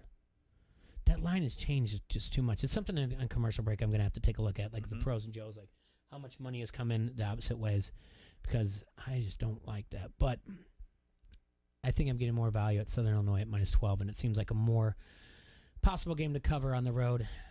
Yeah, I'm fine with Southern Illinois over Southeast Missouri State. I know they had a good year last year in the Gateway Conference, or MVC, whatever. I don't even know. I think it's Gateway in football, MVC in basketball, or vice versa. So, but like I said, all you got to do is salt and pepper it here and there, and check it out. Yeah, so Thursday night, a lot of games going on. Real quick, Major League Baseball, for things that if you want to be looking at, there are some record books things that you can be paying attention to. So we can do some player watching if you want. We all know about Ohtani. He's likely the AL MVP. He's on pace for 51 home runs and 27 steals.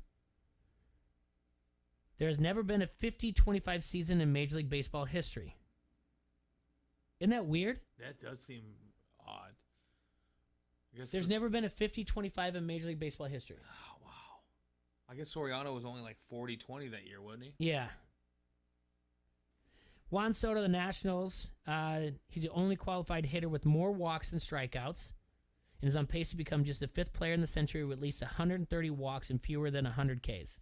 He's got 105 walks and 78 strikeouts. On my fantasy team. Yep. And hit a home run today. Did he already? Yep. Fernando Tatis Jr., you know that guy. Mm-hmm. Heard of him. With 12 more dingers, he should become just the 12th qualified hitter to ever record a season with fewer than 10 at-bats per home run.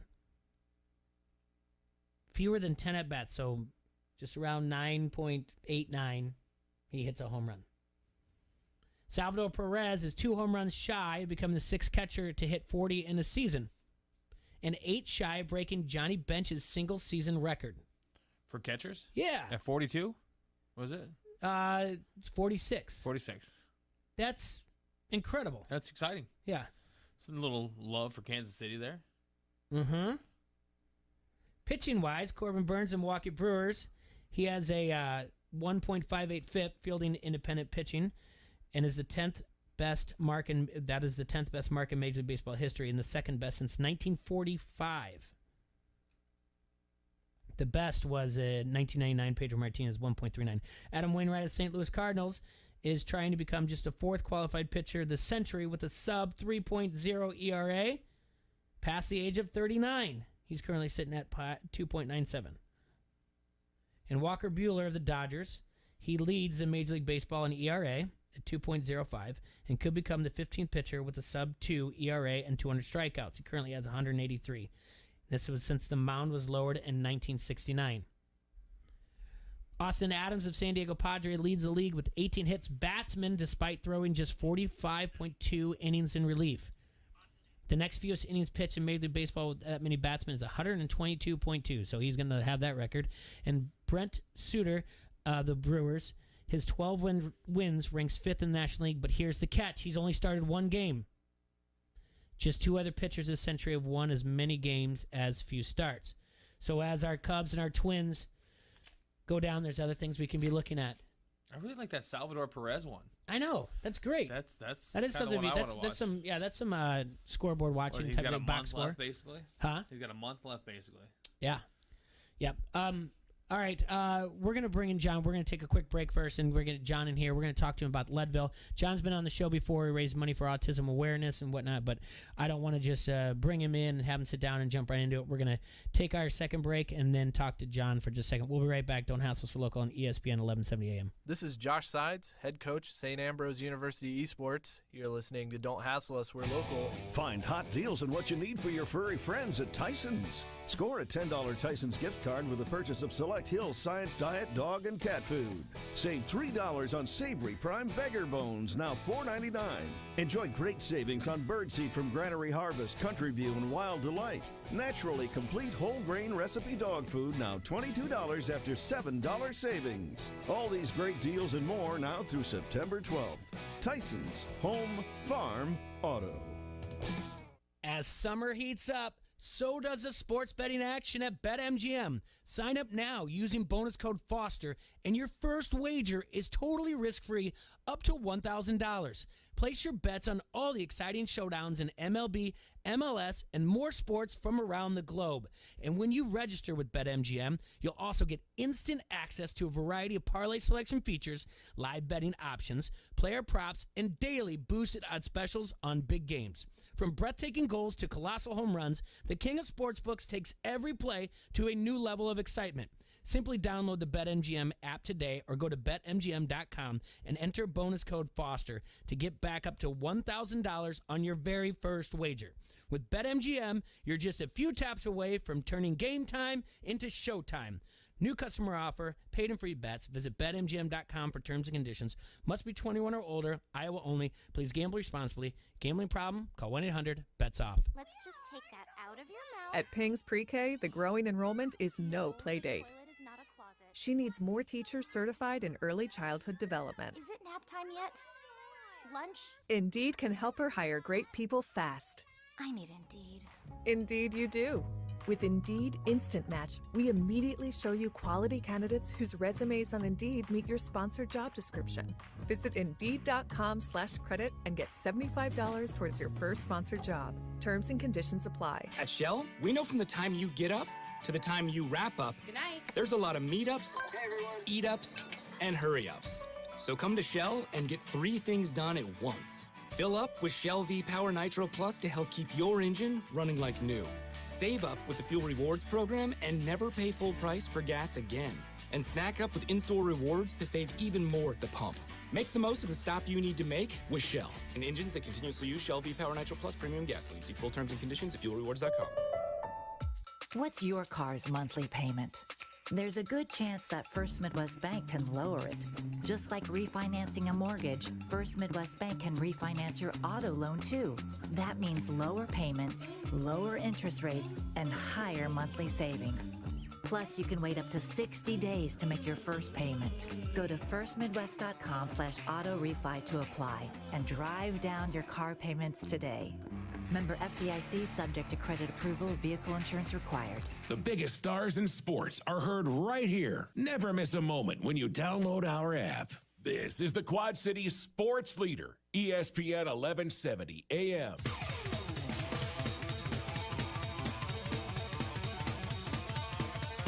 We're back in the Hassel Castle. Brought to you by the R-Bar in Davenport. Adrian's in with me, and John just joined us. We had Tim in the first hour. Now we have John Byrne. John, you were a guest of ours about 2 months ago. Correct. As you were raising money for Leadville. And from there, I'm just going to let you take over and talk about the money you raised, and then talk about your Leadville experience and what it is to remind everybody. And Adrian and I will ask questions as it goes. Perfect. Yes. Okay. So I ended up raising over $7,000, which Okay. was pretty phenomenal. Only needed to raise $3,500, but so we doubled it. So that was really awesome. Feel very, very happy about it.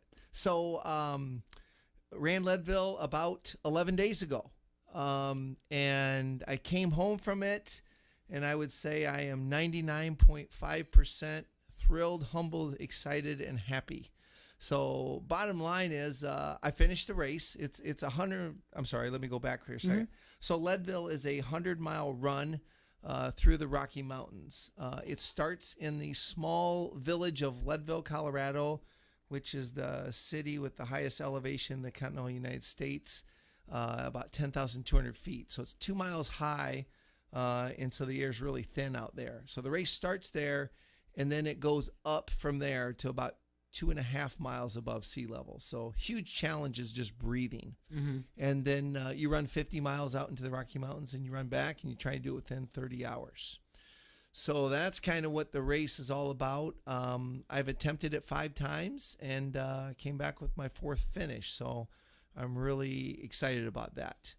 So you might be wondering, like 99.5, why isn't he 100% happy? Well, I had a time goal that I wanted to run, and I actually didn't get that. But that's okay. I think I kind of came away with a greater gift than the one that I was seeking. So anyway, the short story is that I started encountering breathing problems about mile 47. So for the last 53 miles, I was short of breath, and it was just the most grueling experience of my life. Of the 5 races that I've run, this was by far the hardest. And after it was all over, I was just, doing some reflection, and I was just really proud that I was able to grind and get it done, because I didn't want to quit, and I was able to cross the finish line. So it really was pretty satisfying. And for people who don't do this race, it's kind of hard for them to understand, but there's 3 things that you have to finish. Number 1, you have to be physically trained and prepared. You can't just do this at the drop of a hat. Number 2, you're going to have to, be mentally and emotionally strong, because there's so many times you're tempted to quit and it hurts, and you're just like, what am I doing out here? So if you can get through those 2 things, you got a pretty good chance. The third thing is you got to be lucky. Just the stars have to line up. It could be lots of things.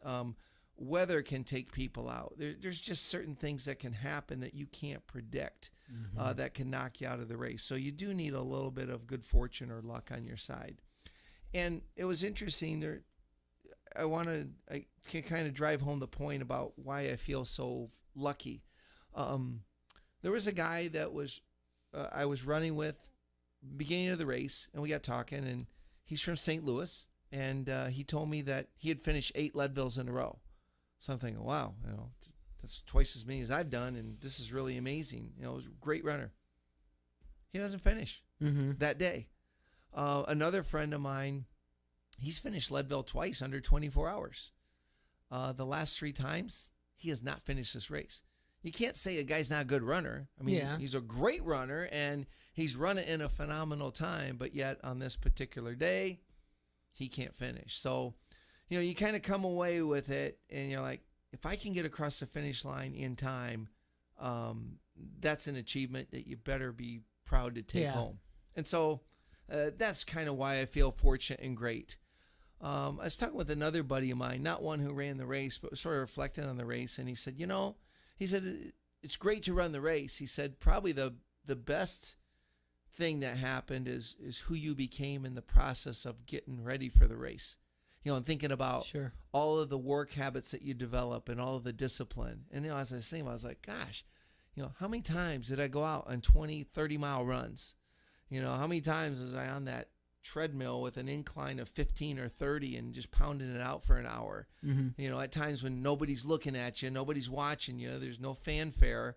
And it's like, to have the fortitude to push through all that stuff. In some ways, maybe that's even better than, the hardware that you come home with. Yeah. And so, it was just a phenomenal experience.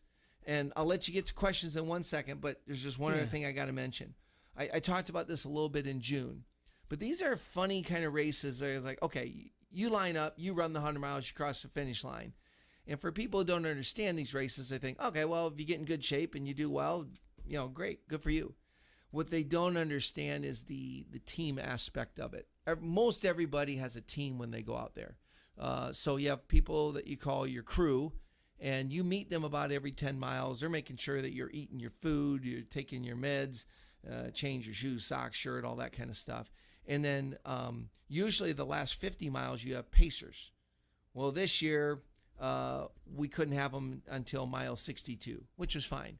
But for the last 22 miles, my buddy Rick Fountain, who's finished Leadville twice, he's paced me a couple of times, but essentially he just kept making me run when I didn't want to, when I didn't think I needed to, and I finished with 40 minutes to spare, which sounds like a lot of time, but that time can just disappear in a flash if you're not careful. And I remember telling him, because he kept saying, well, let's run to here. Let's run to here. And I said, Rick, my stomach's killing me. I said, I can't breathe. I really can't really run much anymore. I kind of need to just walk fast. And, he was not a very good friend, but he was a great pacer. Okay. So essentially he's like, yeah, you're doing a great job. And then essentially for 22 miles, he just ignored me. And he just kept telling me to run. At least I was smart enough to listen to him. But, without my team, I probably wouldn't have finished on time. And so I, just to your audience, to anyone who's listened to this, I can't emphasize enough the importance of the people who are with you doing this. And even though they're not really running the miles, without them, I don't finish. Yeah, it's incredible that you have a team like that. There's a couple things I want to break down because as you're saying it, like luck, and then I was kind of agreeing with it, and then I started hearing the hard work. Now, I'm only using a story that I know secondhand, but I've met the guy, and he's over there cut out. You say luck, Dan Gable will tell you there's no such thing as luck. So as I'm listening to you, I was like, all right, but if you ran into Dan Gable and said you're lucky, Dan Gable will tell you there's no such thing as luck. You did it, and you own it. You should be proud of it. And I know that story because a friend of mine kind of just said, I got lucky here and there, and he pulled him aside and said, don't ever say that again. And then I was like, yeah, the elements of weather, whatever. But then when you talk about your friend who said the work that you did when people weren't watching, that's your preparation. That's true. Yeah. And I'm not going to argue with Dan Gable. He's one of the greatest athletes in the world. Yeah. And he's right. But on the other hand, I guess the point I want to make is there's people who work really, really hard, but they get a bad break. And, if we want to call it bad luck or whatever, I mentioned this in June. You are probably having to leap over 100,000 stones. They're sticking out of the ground, probably 50,000 tree roots.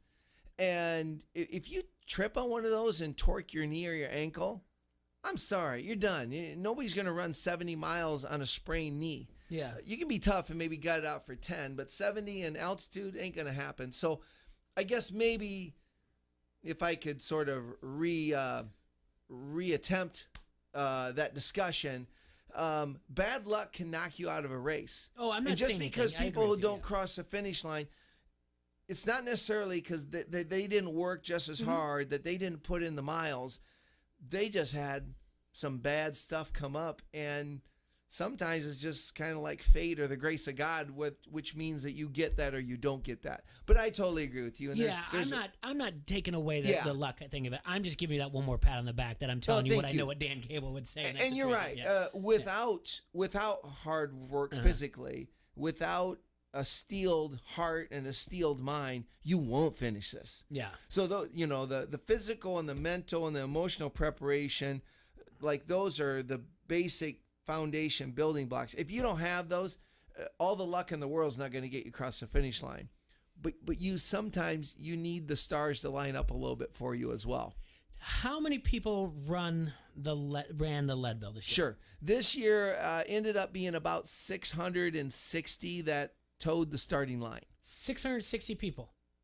And there's a small group in this area that run it. Like I know Austin Chesney ran it. Yes. Who else ran it around here? Well, I believe Aaron Montgomery from Clinton ran it. Tara Flesh from Princeton ran it. There was a guy from Davenport. I can't remember his name, and I don't know him. To my knowledge, those maybe were the 5 people from the area that ran it. That's incredible, though, in this area, out of 660 that did that.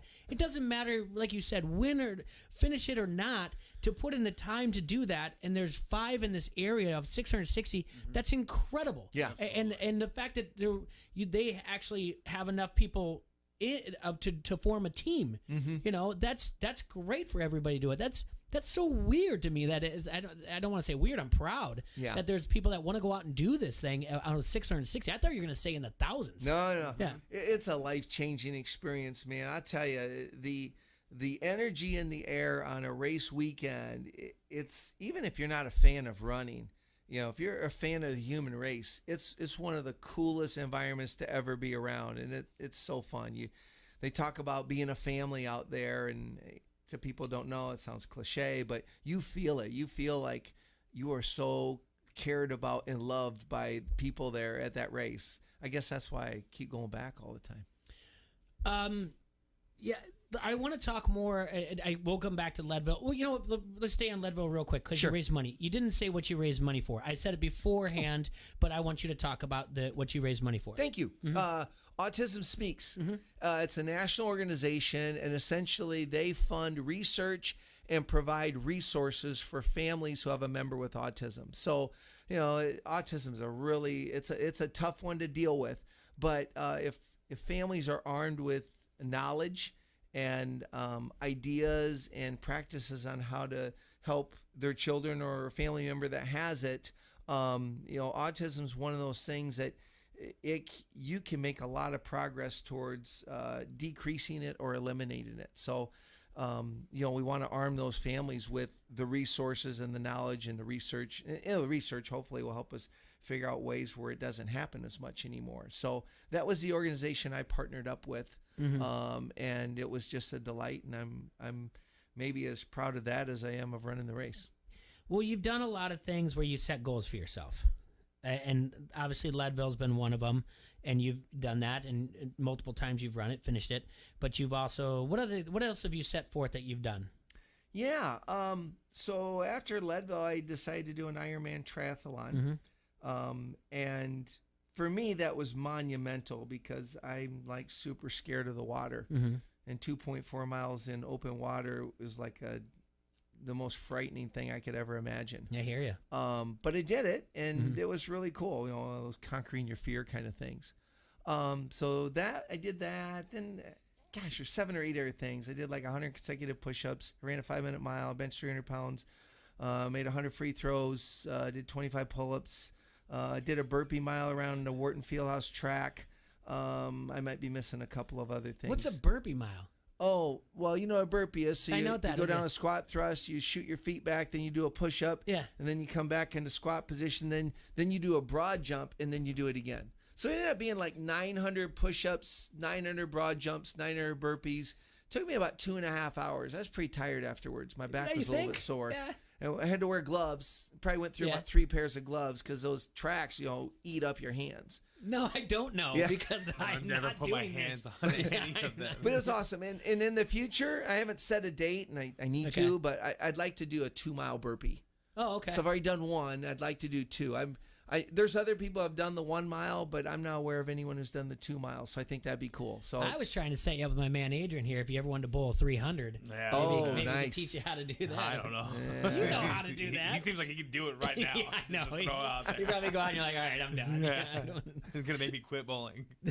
So how do you come up with these goals that you set for yourself? Yeah, well, some of it's either tied to something that I really love or something that I've really wanted to do. So I love the term Iron Man, and ever since I was like, that's cool because, you run, you bike, you swim. It's just kind of like the ultimate all-around athlete competition.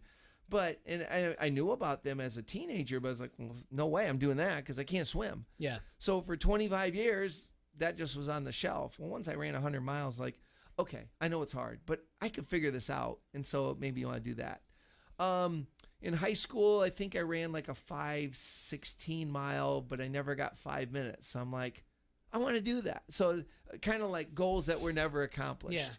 Yeah. I was kind of maybe a little scrawnier kid in high school, and I was never good at the bench press. So that was one I was like, all right, gosh, I always admire guys that could bench 250 or whatever. Yeah. So, just like 300 sounded like a good number. So I'm like, I'm going to work towards that. And then I just kept working and doing it. And I love basketball, so 100 free throws sounded kind of cool. It is cool. Yeah. I mean, The burpee mile actually wasn't my idea. It was a kid, student at St. Ambrose who was in the human performance fitness department. And he just asked me one day because he knew about my Leadville and we had gotten to know each other. He says, hey, you want to do a burpee mile with me? I'm like, sure, what is it? And so he told me, and then we just went and did it. yeah. Oh, just went and did it. Yeah. Thursday. Yeah. Just a Thursday. Yeah, I mean, I'm free. It's a Saturday morning. Okay. Yeah. Now, if you don't mind me asking, how old are you? 56. 56. Is there anything at all, like, if you look at things and you go, and I don't know the age frame, but I'm telling you, I've got my eyes on some things eventually.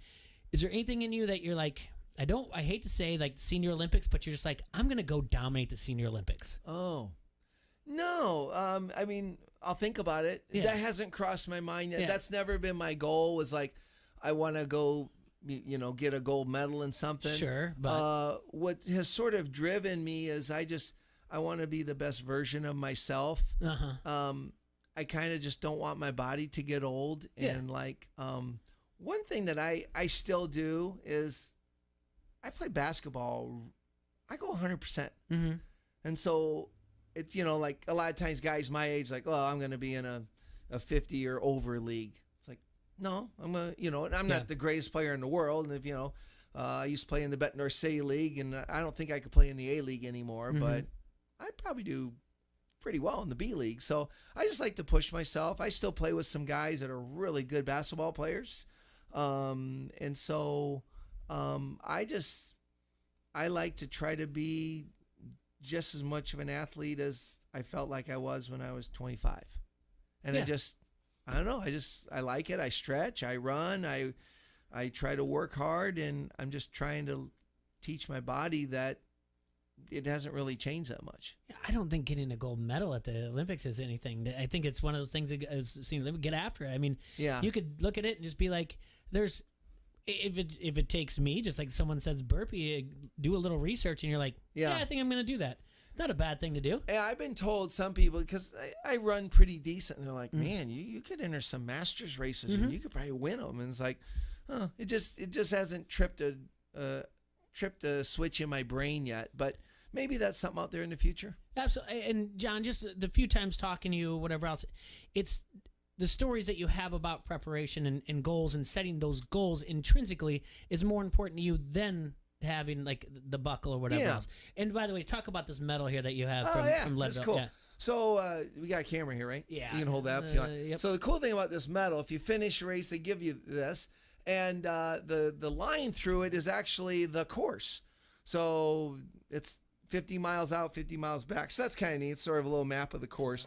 And then at Leadville, a big deal is if you finish under 30 hours, they give you a belt buckle that's made of silver. Here you go, Jay. So I'll Okay, put that yeah. up. Oh, yeah, And yeah. so, yeah, I have you 4 wear a of lot the- of belt buckles in your life? Yeah, 4 of those. Hey, you But have actually, four, but do you wear belt buckles? no, a lot of people, if you're out west, you put them on the belts. I don't know. Gotcha. I just have them to take around. But actually, I gave one to my mom.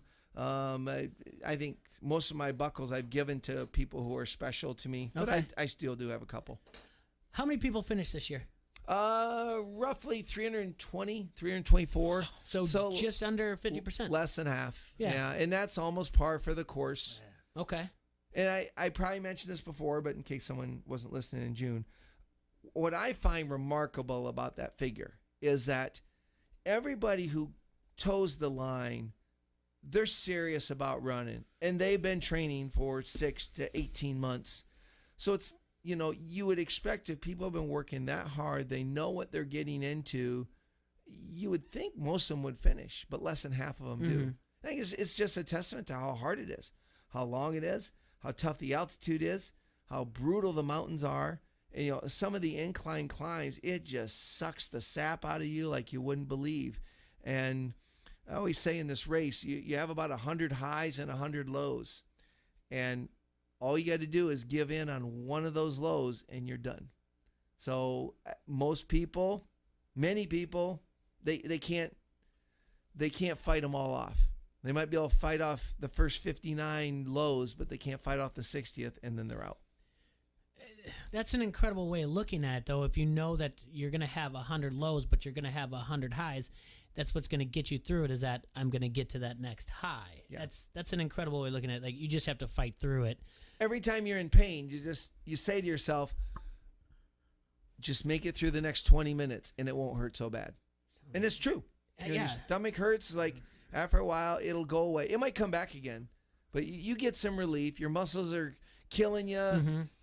You're climbing, and then you hit a plateau. It'll go away. It'll come back again, but you just kind of keep trying to stay positive and keep looking for something good to happen, and it will if you hang in there long enough. How many times you watch the Rocky movies? Ah, gosh, countless times. I was going to say, I feel like you're my real life Rocky. The way 100 highs, 100 lows, and you just got to get through it, push through it. I swear, it is. You're my real life Rocky. This is great. So. You don't know what you have, the 2-mile burpee, but anything else that you don't know what you have in store that you're going to do? Like, you know what, even better? When you do have downtime, what do you do on your downtime? You teach at St. Ambrose. Yeah. Have you seen Titletown?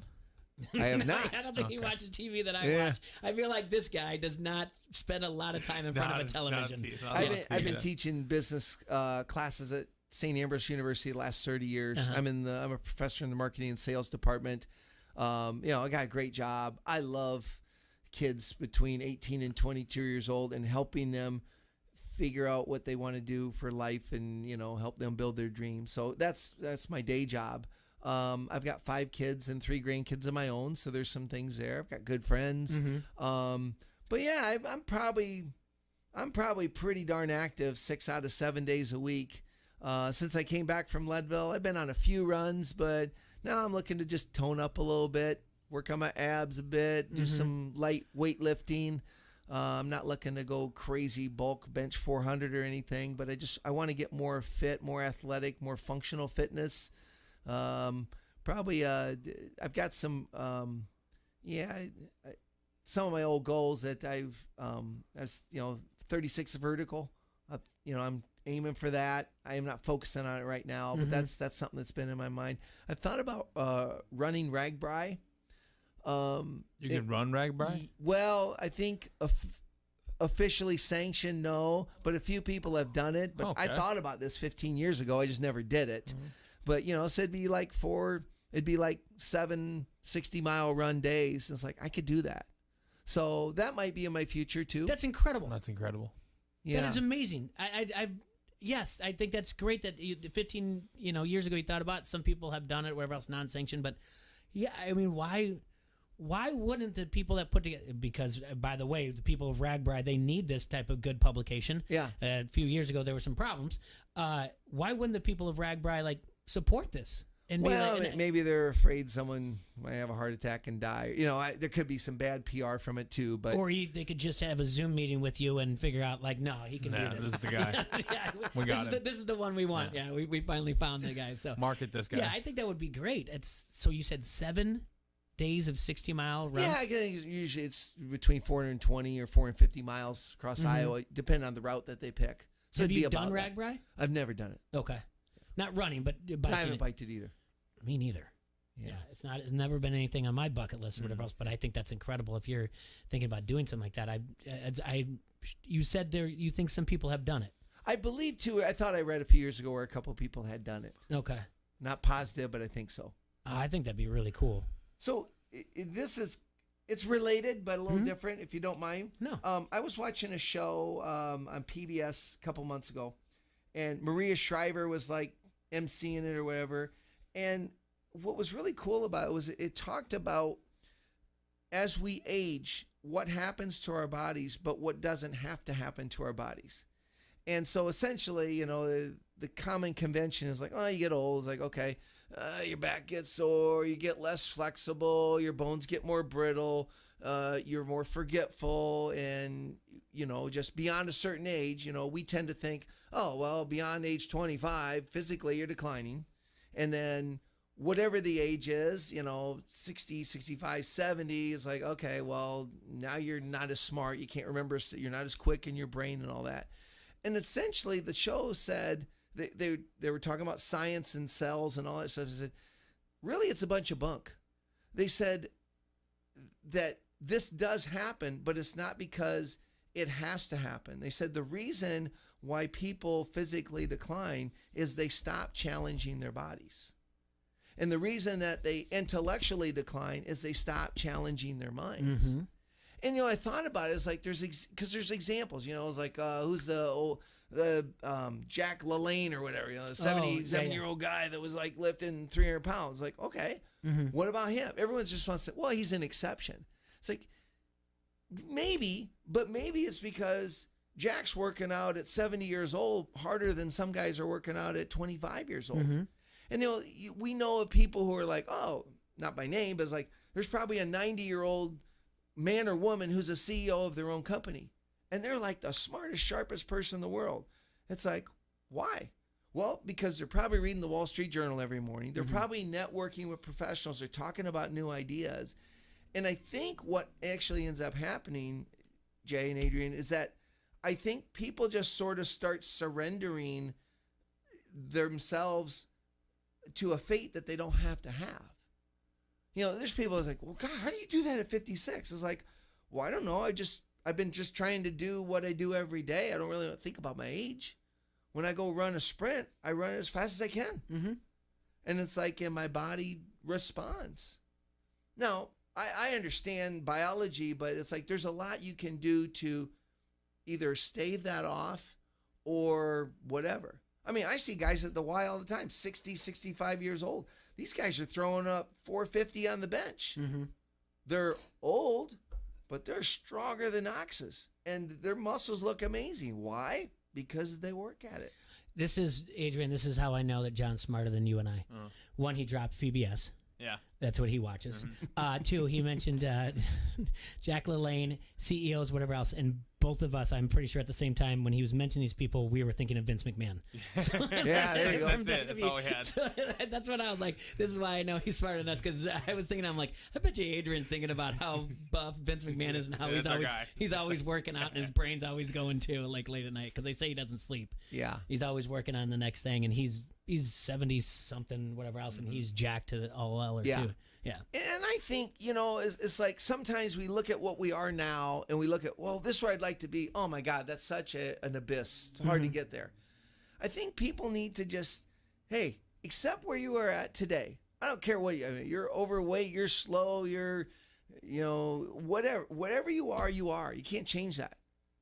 Tomorrow, maybe you can be 1/100% better, 1% better, 10% better. It's just like, go from where you're at. And, it's kind of like a diet, right? Oh, I want to lose 40 pounds. That seems so hard. It's like, well, lose a pound a week. Mm-hmm. That seems easy. I mean, seems easy. You lose 50 pounds in a year if you lose a pound a week. It's just like, take it in increments. It's like, if you want to get growing running, you're not going to go out and run 10 miles at blazing speed, but maybe tomorrow you need to just stretch for 5 minutes and try and do a brisk walk. It's like everybody can get better and get as good as they want. But, some of it's got to come, you got to have a motivation. You got to have a why. Sure. And you got to work at it. And some days, when I go work out, not every day is easy. I like to think I have a good attitude, and I'm very grateful. I feel like God has given me 100 times more than I deserve. So that helps. But there's days that are harder than others, but you just do it. Are you going to do Leadville next year? I will not do it next year. I almost, my answer today, but, don't carve it in stone, is that I'm done at Leadville. Okay. I love it. I would probably go out and pace people. It takes a lot of preparation work. I think I want to focus on some other areas. I think I want to focus more on my speaking business and outreach and doing other things. And it's fun to do other stuff too, the vertical leap. That's going to take some time for me to work on my calf muscles and things like that. But it's interesting because 4 years ago, after 2017, I read a post that I put on Facebook, kind of a reflection of the race. And in there, the whole thing smacks of Leadville is a great part of my life and I'm moving on. So back then I said I was never going to do it again, and I did it this year. So I'm like, I don't know. Maybe in a couple years I'll go back. I don't mind the work. It makes me a better person.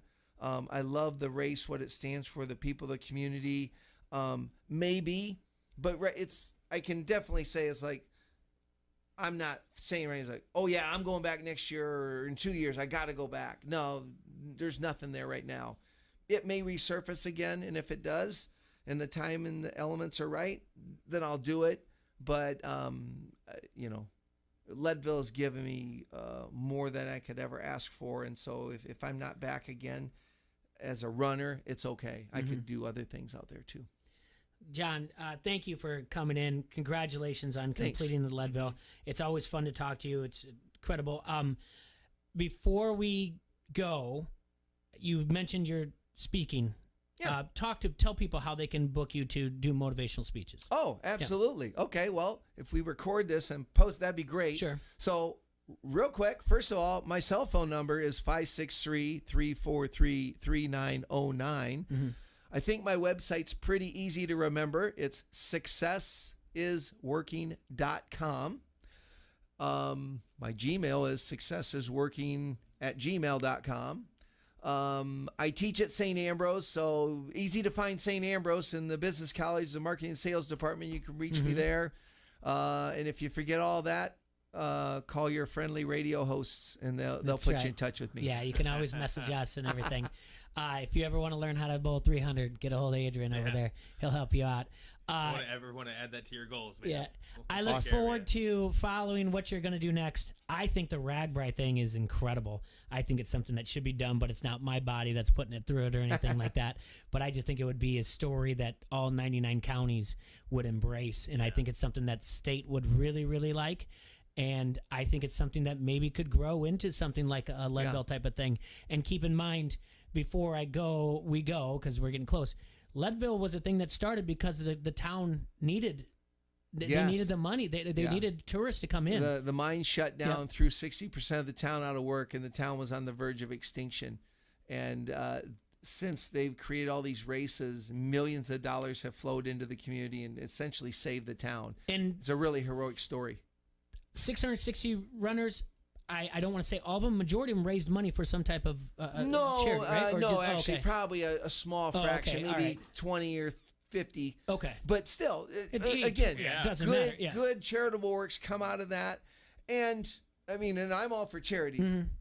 But the other thing that happens is even the people who don't finish the race, your life is transformed by that experience. Mm-hmm. And a big thing that they talk about is, you come to Leadville, Leadville found you, you're part of our family, but you got to go back into your communities and you've got to spread the goodness and the word and make your communities better, your family stronger because of what you learned at Leadville, which I think is really awesome. That's great. Awesome. Let's stay in touch, my friend. Thank you so much for coming in. I appreciate you. Want to thank Tim O'Neill for coming in. Remember, Mobile Party Express will be at Pints on Saturday. At kickoff is 2:30, Iowa, Indiana. It's going to be a good time there. Adrian, tomorrow we're going to be in. Let's run it back. And keep in mind, we've got a parlay that we're going to be able to talk about tomorrow as well. We got a lot of things to talk about. Stay safe and sanitized out there, everybody. Enjoy yourselves. John, thank you so much. Incredible talking to you as always. Quad Cities, enjoy your day. We will see you tomorrow.